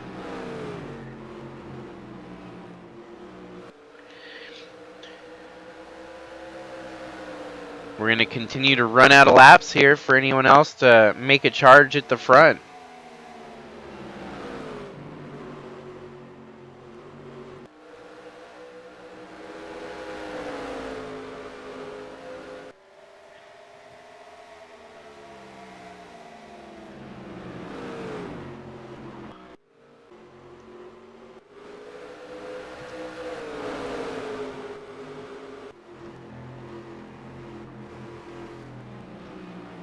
Nathan Morgan's doing just a swell job in his first ever cup race, staying out of trouble, managing to stay in front of a couple people. There's nothing wrong with that at all. It's definitely going to be a heartbreak for Lewis Trost if he can make up some more spots here. From front row to 30th place, that's never a good thing.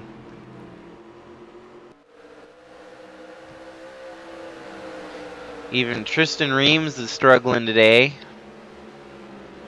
Will Power and Scott Dixon struggling. Justin Deatu is only in this situation right now because he got spun out by his team leader. Still a hot topic at the end of this race as to what will transpire from that. As you can see, Deatu deep in the field. And actually, Justin Deatu is the points leader. So maybe there was some extracurriculars going on there that perhaps, who knows. Not gonna I'm not going to insinuate anything, but it is kind of fishy that Justin Deatu was the points leader and team owner Kellen Relic spun him out. Kellen Relic sitting deep in the points in 27th. Today with a good finish here, I'll probably bump him up into the top 15.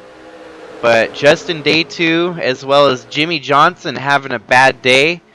They're first and second in points, definitely in jeopardy.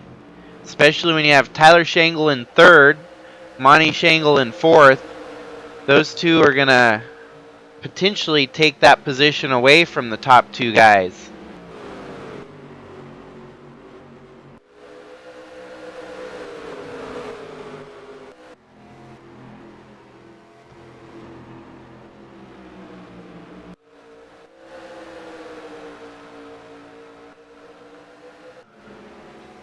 And I think Danny Lidowitz is kind of under the radar, but he's had a solid start to the season. Sitting fifth in the points and looking to make another good top 10 run here today at Phoenix. This will only cement his position in the top 5 in the points after another great finish like this.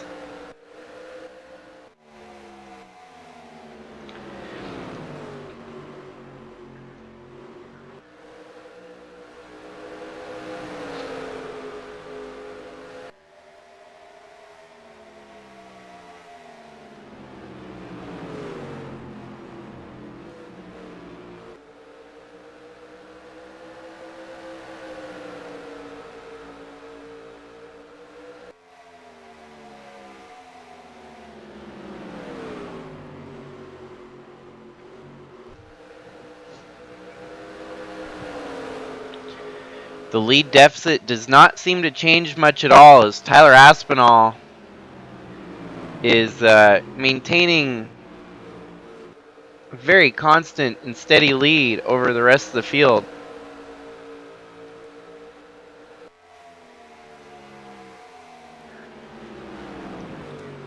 Seems to go back and forth a little bit between who got the faster lap. That time it belonged to myself in the 64 car.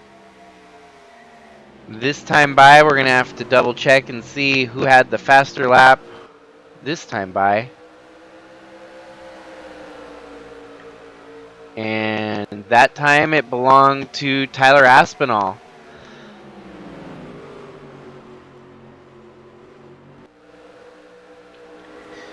So steady procedure of back and forth between the two at the front.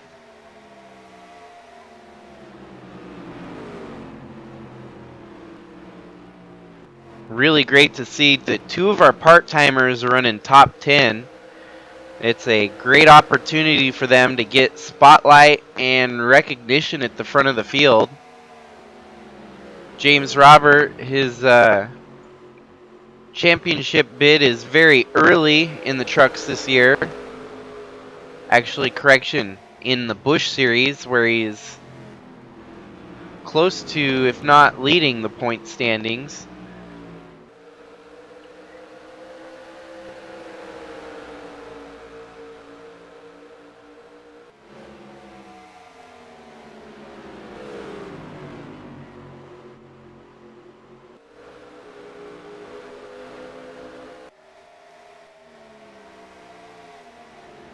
And just like that, Tyler Aspinall is putting up faster laps again to the second fastest car behind him.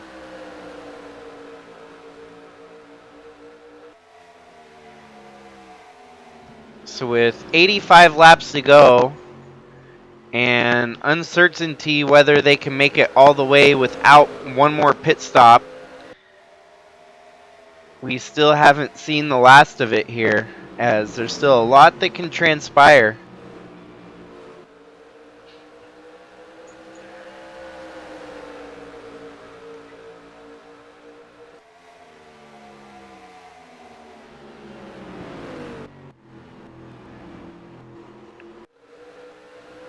Lewis Tross still struggling to get out of the top 30.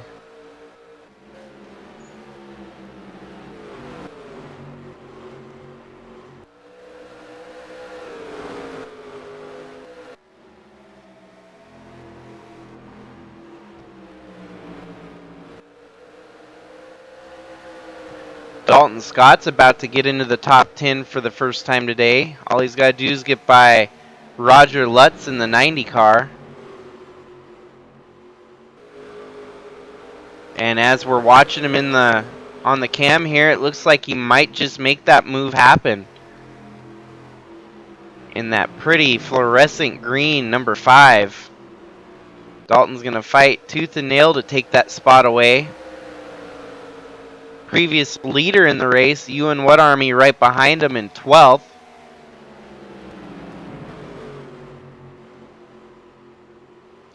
And it looks like Dalton's going to have to fight a little harder to get that position as Roger Lutz settles back in front of him.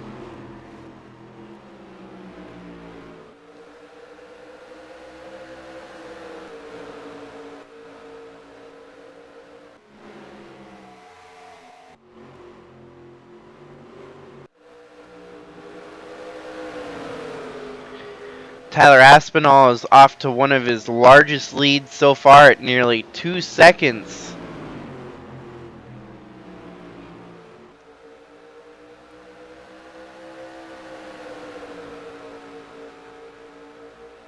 Make that 2.03 over second place.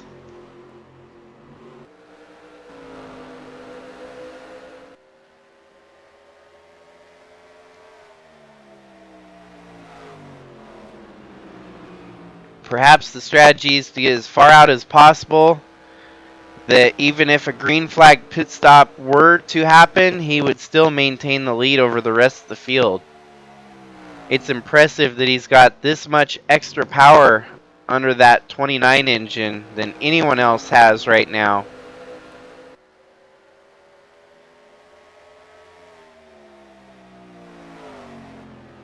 As you can see, he's making it look easy out front as he's just driving away like it's a Sunday cruise in his pop-top convertible.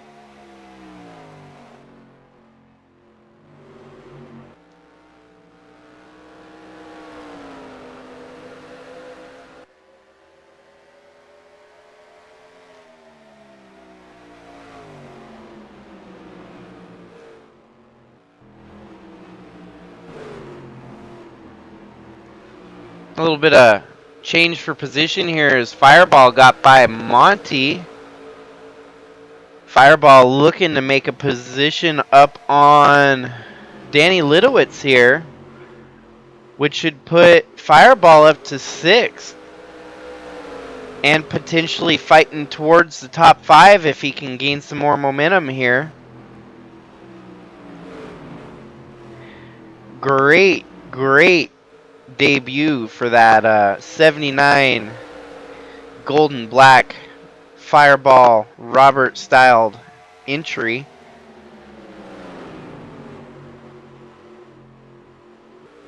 I can guarantee you James Fireball Robert is very proud of his performance here today, and definitely is going to put his name on the radar for any future Cup part-time starts. Got to give a shout out to Bradley Reim. Unfortunately, the fact that he missed the main event here by not finishing in the top 8 in the sprint qualifier. Not out there on track with these guys right now, but his next race at the Truck Series, he's going to try to find his way back into victory lane, hopefully, as they're going to hit a road course for the first time this season in the USA Truck Series. Just a first opportunity at Cup action, and it was a little bit much for him, but he'll be back, and he's guaranteed he's going to have a start later this season for sure in the Rock and Roll Hall of Fame race at the Cleveland Airport. And that race should be exciting, seeing the different paint schemes that'll be presented with the Rock and Roll Hall of Fame in mind.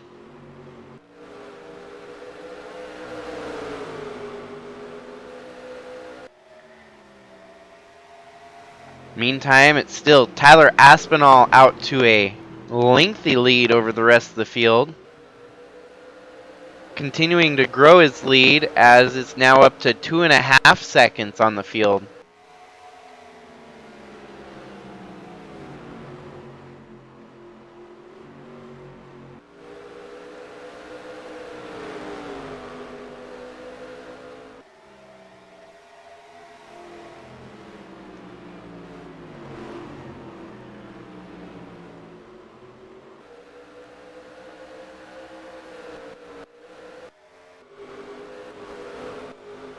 Keep having to come back here and check on Louis Trost to see how his re-venture through the field's going. Looks like he's sitting in 30th right now. Still struggling to make up spots at the back of the field. And unfortunately, it's probably going to keep him outside of the top 35 in points if he can't make up a few more spots.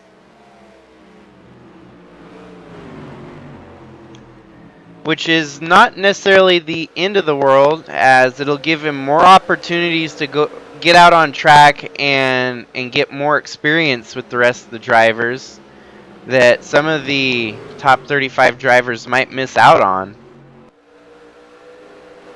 Top 35 drivers locked into the main event don't have to run that sprint qualifier, but running that sprint qualifier could have very well been what attributed to Louis Trost earning the pole here today. So you never know. It's maybe a blessing in disguise to get those extra laps under your belt.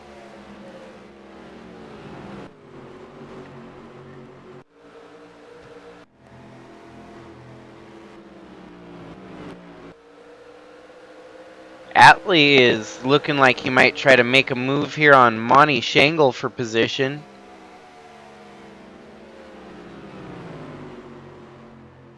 Definitely, Danny Lidowitz is probably the most improved driver this season from last year. Last year he could barely make the field, failed to qualify for a handful of races, and this year, big turnaround. Not only is he qualifying for each race readily, he's also running at the front of the field in each one of them. Atley makes the move on the inside of turns 2, heading down the back straight. And Monty's going to settle back in front for now, going into turn 3. Exiting turn 4 onto the dog leg here.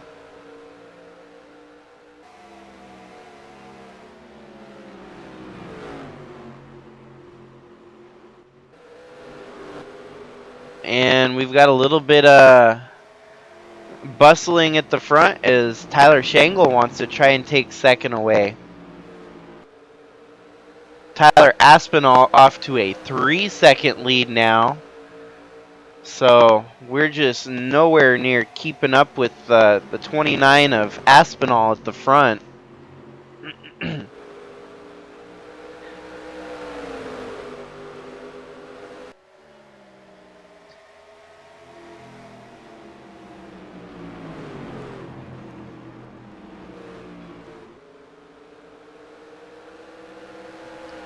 It's definitely been a spectacular race here today. Phoenix does not disappoint.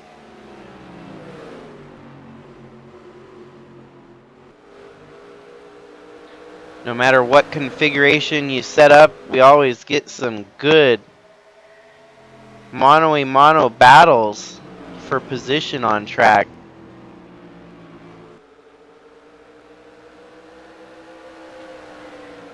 Although I'm definitely on the fence with their structure of the new track. I being an old timer that liked it the way it used to be, but even so, I think the new layout has its own charms too, as it kind of seems more accurate to the other tracks. The backstretch being a flat backstretch, this kind of puts it in line with the other speedways that have the start-finish line along, like the what do they call them?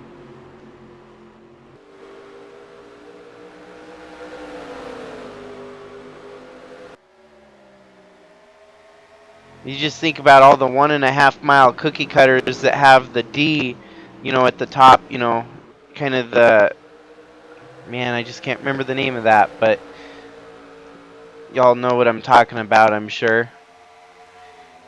The new layout of Phoenix definitely puts it in line with the rest of the actual tracks that they visit, such as Texas, Vegas, Kansas for the most part, Charlotte, you name it.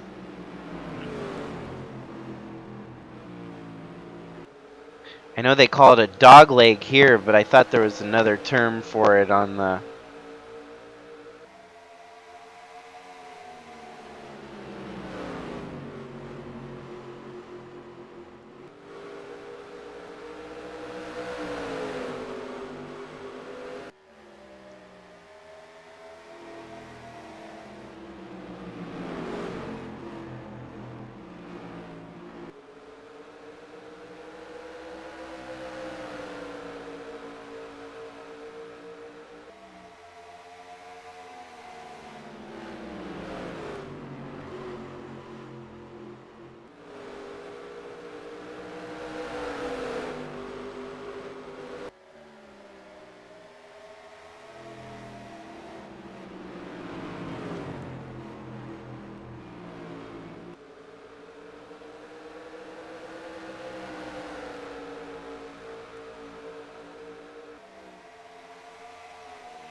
I guess what I was trying to think of was the tri-oval. I thought that's what they called that, but maybe I'm just thinking too much.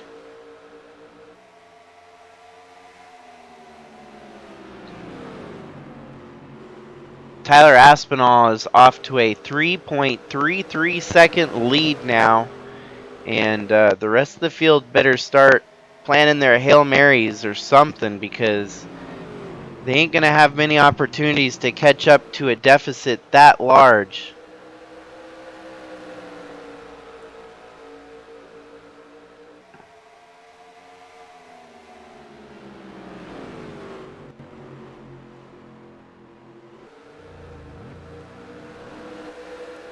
And we've got our first pit stops in the race during green flag action. With Aspinall down pit road, this will give myself an opportunity to lead a lap here. 64 engine leads that lap over Tyler Shangle. And we're going to have to see if perhaps Tyler Aspinall pitting this early on the rest of the field might be the coup de grace for the win. We're coming down pit road now, so we're going to have to see where we shuffle out in comparison to Tyler Aspinall.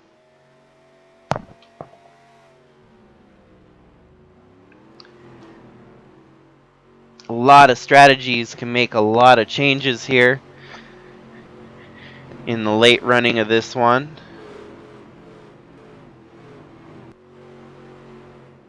And even a caution could really spoil the fun at the end of this one.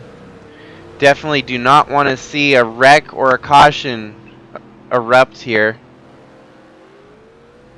as that would eliminate any strategies that some of us may have set ourselves on to winning it. As we can see, the two of us are coming off, and Aspinall's already miles ahead. Coming off, it looks like the 79 might be able to inherit another spot.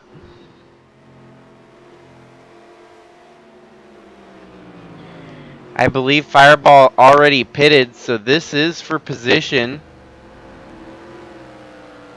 As now second place it'll really fold out to being Tyler Aspinall leading over James Fireball Robert in his season debut, nonetheless. And there's no telling if he could make a run for the money here on Tyler Aspinall. With still 50 laps to go here, there's a lot that could unfold, especially now that Tyler Aspinall is in deep lap traffic.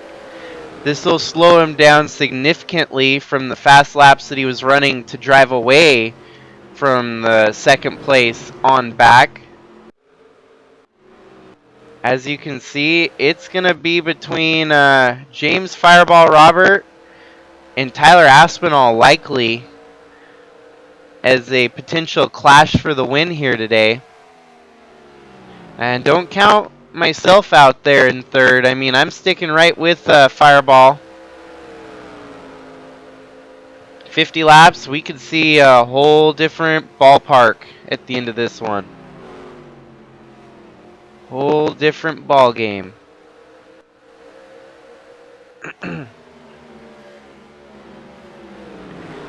This lap traffic is significantly causing trouble for Tyler Aspinall. I did not expect to see lap traffic playing a factor at the end of this one. We had so many cautions that kept it from getting stretched out as long as it did. And it just so happens that this last run at the end of the race will be the longest green flag run we've seen. And just like that, Tyler Aspinall's lead is shrinking very, very slightly to the 79 of James Fireball Robert.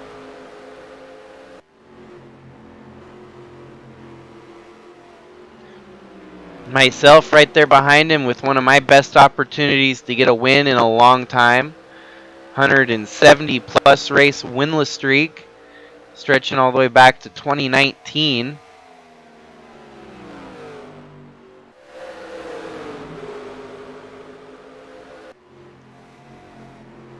And Tyler Aspinall is kind of at a stalemate here. Is he can't go high, nor can he go low. He's got lap traffic every which way he turns on field. And just like that, Fireball within 3 seconds now, under 3 seconds to the lead. Aspinall finally making a move on a lapped car to try and make up some spots there. Try and maybe cut his deficit loss to the second place driver. Oh, and I am now fighting for second. This is going to give Tyler Aspinall a little bit more time to sneak away as we're side by side for position.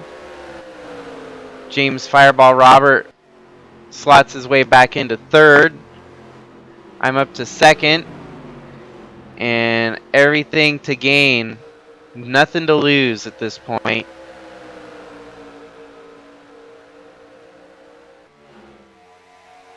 .89 seconds now is the deficit. So with least worry of lap traffic in my way, it looks like I got the 37 of Guido Piano for now. But as soon as and perhaps Guido Piano on fresher tires has just slightly faster car for the current duration. Tyler Aspinall's lead grew back in his favor there, as he's actually got by some of the slower lap traffic, and he's going to start working on the faster lap traffic in front of him.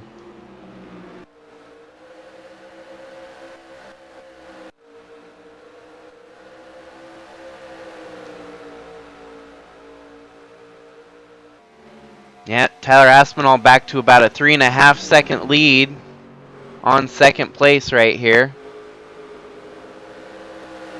Got to give credit to Fireball Robert for a Hail Mary there. I was mentioning Hail Marys from teams, and it seems like that was one of them. He was sitting retroactive to those pit stops about 6th or 7th. Net gain about 3 for him, putting him up to 3rd. Atley with a 7th, which will be a huge improvement from his starting position.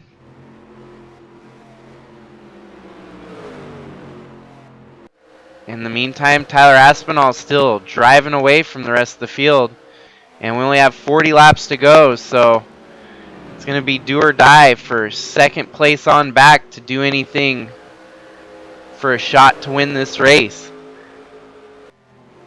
This would be only Tyler Aspinall's 4th start in the Sylvania Cup Series, and very few drivers get their first win in their 4th career start.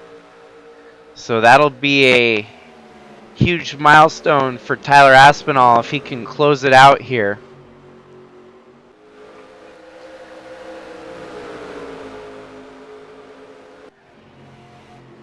Apologize, I keep looking at the ticker to see the deficit, as I can't see that on my end. You guys on the broadcast can definitely see the live ticker at the top and keep a closer eye on the deficits that are. As you can see, Tyler Aspinall still struggling with lap traffic here, but it's not causing him much a cloudy day with his competition behind him.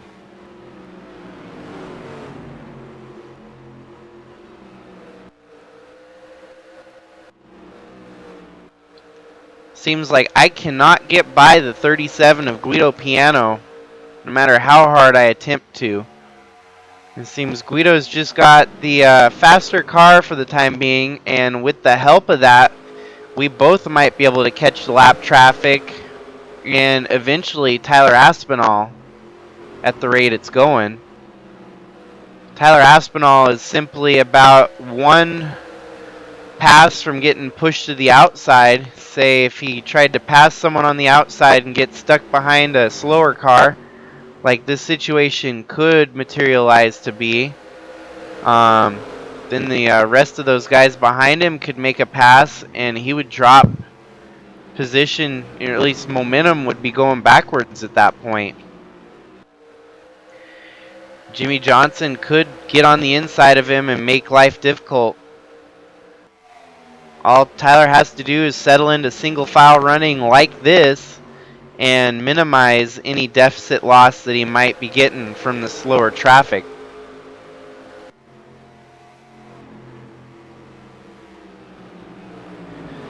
Well, that's all fine and dandy. He's probably going to want to make moves and get past people here rather than just set and follow the lap traffic. As you can see, the lead has shrunk back down to just at 3 seconds. He was leading by about 3.6, and now it's back down to 3.02.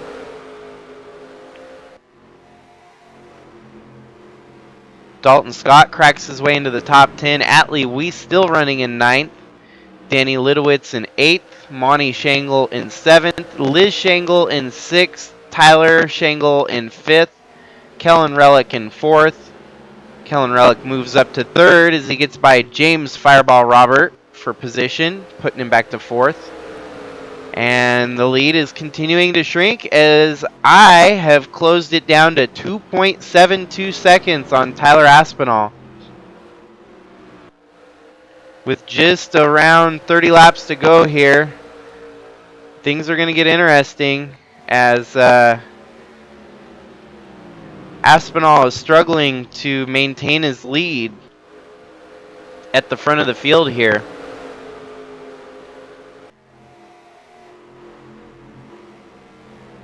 A little bit of help from Guido Piano. I've been able to use some draft to close in on the lap traffic up in front of us. And it'll just be a matter of making the right moves once we catch up to these lap traffic and find our way around them to get by Tyler Aspinall for a potential win here. Seems like the Hail Mary kind of fumbled there at the end of the run for James Fireball Robert as he falls back to 5th now. Tyler Shangle getting by him for position in 4th.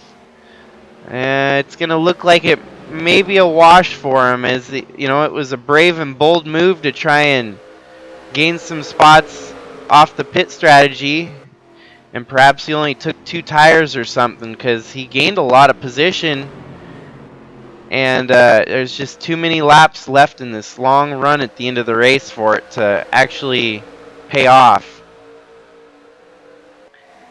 Lead is down to 2.25 seconds for Tyler Aspinall.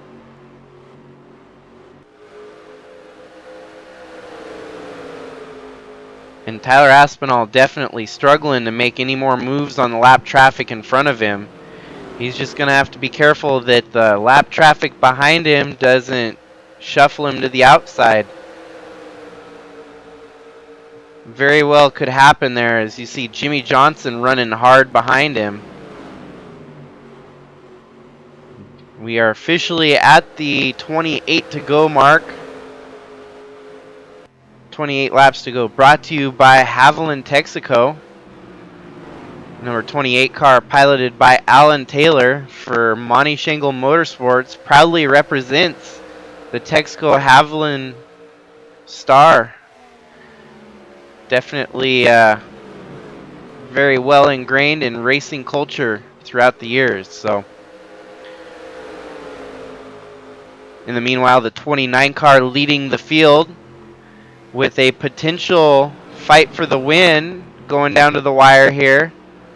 If Jacob Shangle could close in and make things interesting.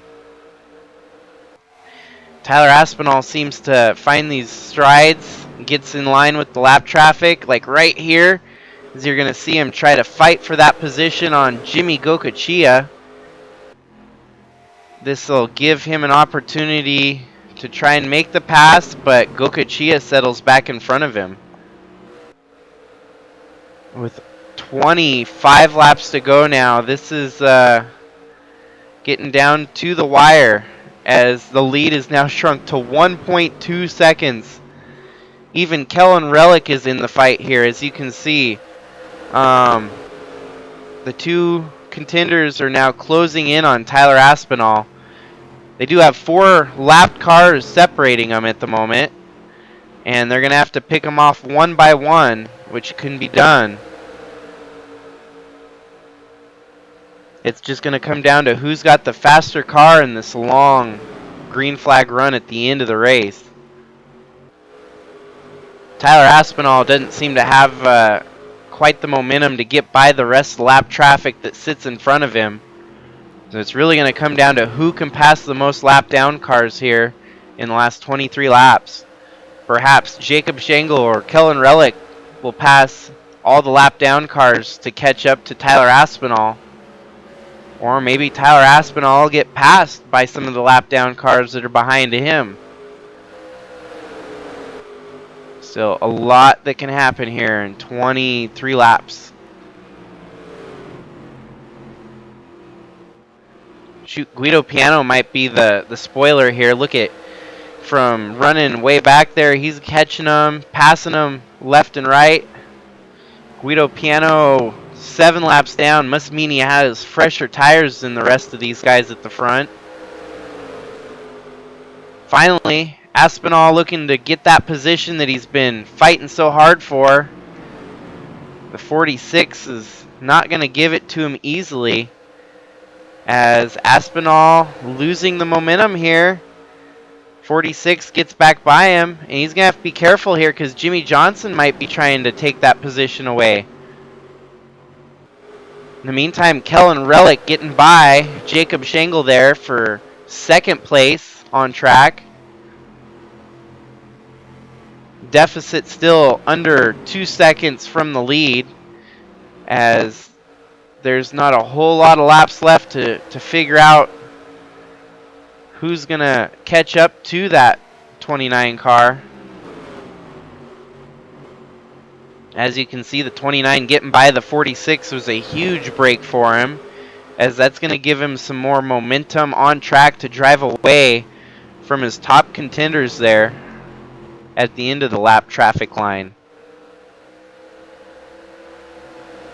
And that might have been all that Tyler Aspinall needed to try and get this win secured. As you can see, lead is sizing itself back up now to a 1.5 second lead with only 19 laps to go.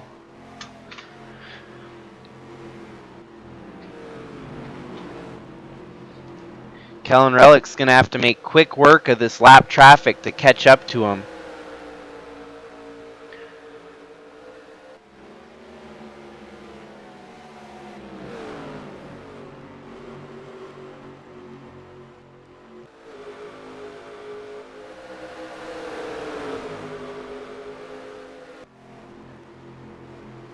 Even Tyler Shangle's cracking his way back into the picture here. The Shangle family running 3-4 and 6-7. Quite a run for the Shangle household here today at Phoenix.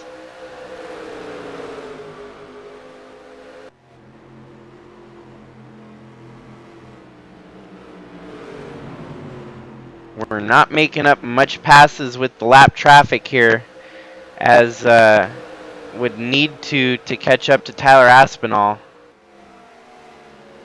Right at about 15 laps to go.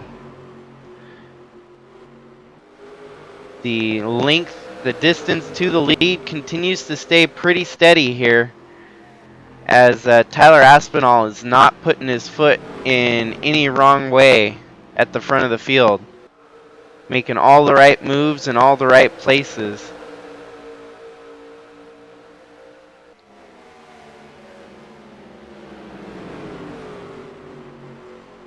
These positions here are huge. As long as we can make passes on the lap traffic, we're going to get closer and closer, and it would only be about a single lap car passing Tyler Aspinall that would put this whole race in a tizzy. Especially when you've got Guido Piano, who's already proven to be faster than the rest of the field right now.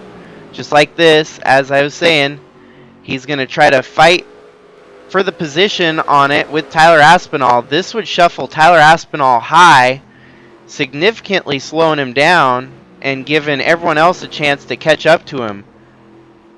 Guido Piano could very well play spoiler here and change up the whole outcome of this race. Might be a mute effect, a null point here, especially with only 10 laps. No, 20 laps. Wait, he's 10 laps down. 13 laps to go. My bad. It's like if there's 20 laps to go, then shit, everyone's going to catch up to Tyler Aspinall. But with only 12 laps to go, it ain't going to be very likely unless Guido Piano makes the move on him. And it's looking less and less likely that Guido is actually going to make that move, as Tyler makes the move on Michael LeBeau, putting him a lap down.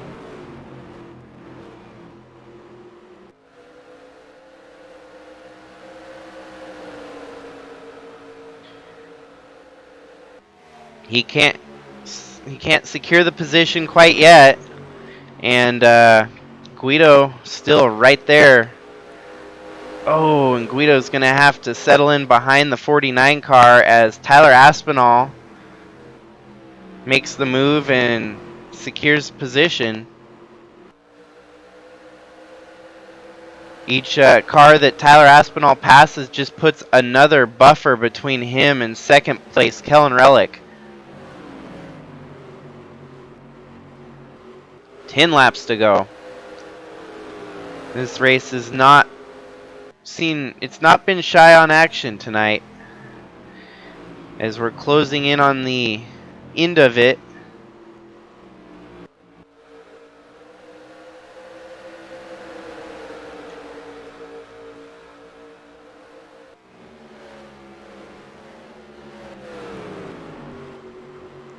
And it's definitely not over till the fat lady sings, as they've said in showbiz before.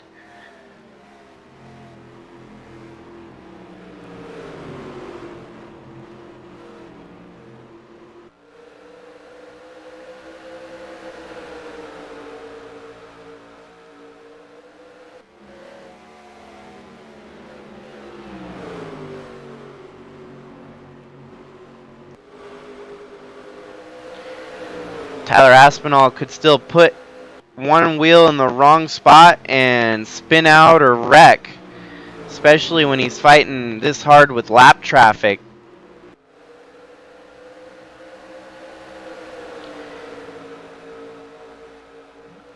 Kellen Relick's been at the closest striking point now than he's ever been tonight at the lead of the race. This lap traffic is slowing Tyler Aspinall down significantly with just around 7 laps to go now. Make that 6 at the finish line here. That 37 car catching right back up to Tyler. And we have a did we just got a caution?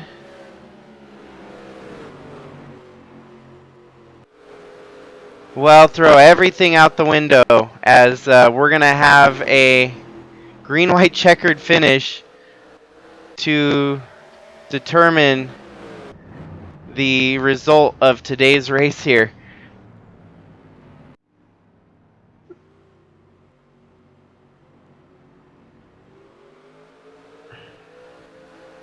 We saw a green-white checker last week that totally changed up the whole outcome of things.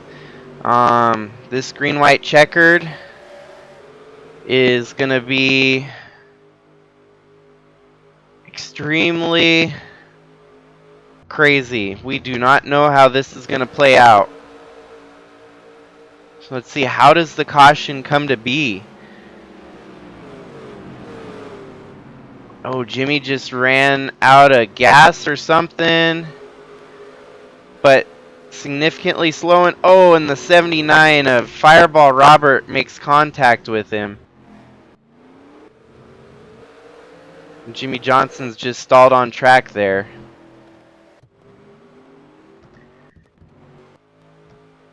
So realistically, our lap traffic should drop to the back on the next lap.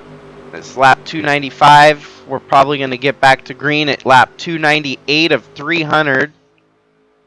And there's no telling who's going to come out of this one on top.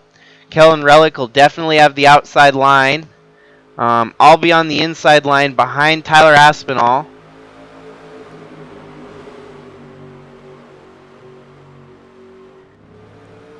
One flair for the dramatics here at the end of the Mountain Dew 300 here at Phoenix.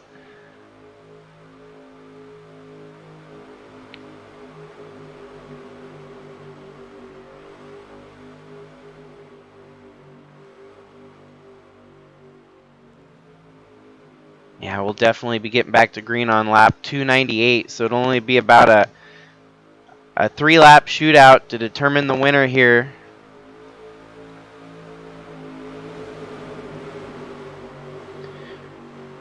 Still looking like it's going to be a Heartbreak Hotel for Louis Trost, who's going to get a 30th place finish after starting on the front row here. Chadwick with a decent 16th place finish on the horizon. Even drivers like Atley Wiese or, well, for the fact that Fireball got in the wreck there, they could still make up some spots in these final laps and make a difference. Lights on the pace car should go off this time, signifying the lap traffic to drop to the back. There we go. Lap traffic's going to drop. Our leaders are going to come to the front. And just like that, we've got a green-white checkers phenomena 2 weeks in a row. Texas, we saw Monte Shangle steal the win away. I think Tyler Aspinall was sitting with an opportunity to win at Texas, so perhaps Aspinall's going to get costed 2 wins because of a green-white checkers that he did not want to see coming. And the gamesmanship's playing now as he's brake checking the rest of the field. So they come around the backstretch here.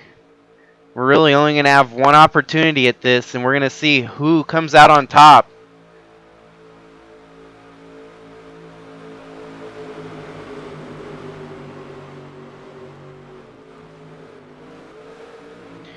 The restart zone, they hit it. Green flag waves, and Kellen Relic with the best start he could have got on the outside there. Seems like today the outside has not been where you want to be. Monte Shangle with a great run on the inside, and oh Lord, it could be a twofer. Monte Shangle won the last race at Texas, and he might just snooker the rest of the field. He's going to have to make it count, though, as Aspinall's still running hard for the win here. Still 2 laps to go. White flag will be next time by. And Monte Shangle could be looking at potentially back-to-back wins in the series, which does not happen very often. He sleeks his way right by Tyler Aspinall. And maybe it's deja vu. I mean, this just happened the last race at Texas as well. White flag waves. Monte Shangle to the lead. Tyler Aspinall is going to be snake bitten here in the closing laps at Phoenix. You know, there's a lot of snakes out there in the desert.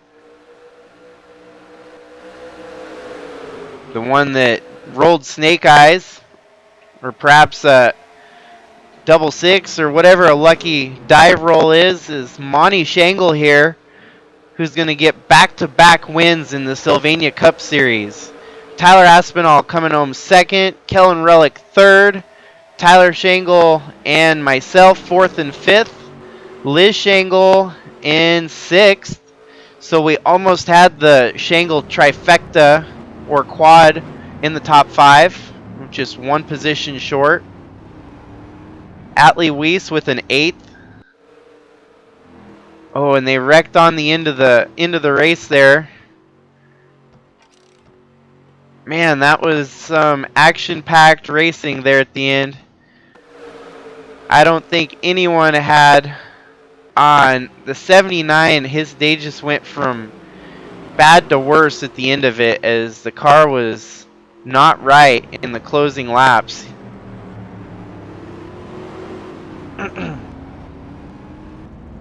They just woed up too soon and caused a big pileup that was not related to any of the racing. Yep, there you go. The Kara takes the hardest hit there and gets slammed.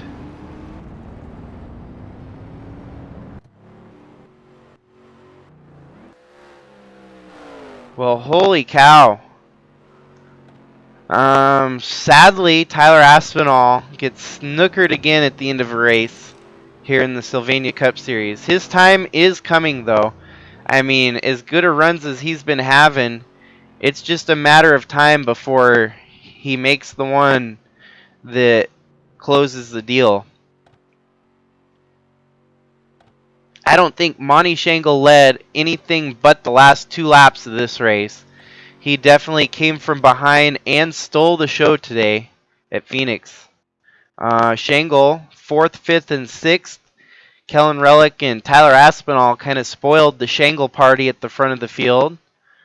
One of these days we're going to get 1, 2, 3, 4. It's just a matter of time. And Monte is definitely stinking up the show as he gets his 2nd win and the 3rd win for Monte Shangle Motorsports in only 4 races run this season. 3 wins for the team. So great start to the season and definitely a potential candidate to be fighting for the championship this season.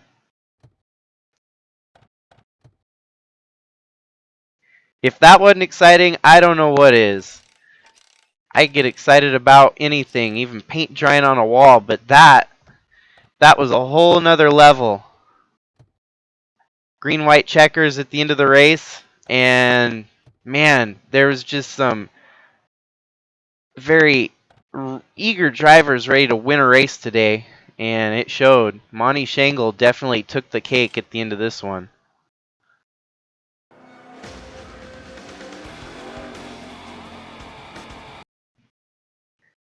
So definitely I am stoked and excited for everyone of you that stayed to watch the finale of that one. That was That was an insane conclusion to a great day of racing here at Phoenix. The Mountain Dew 300 did not disappoint, and then it's on to the next race. Our next race is just in another week's time, which we'll be going to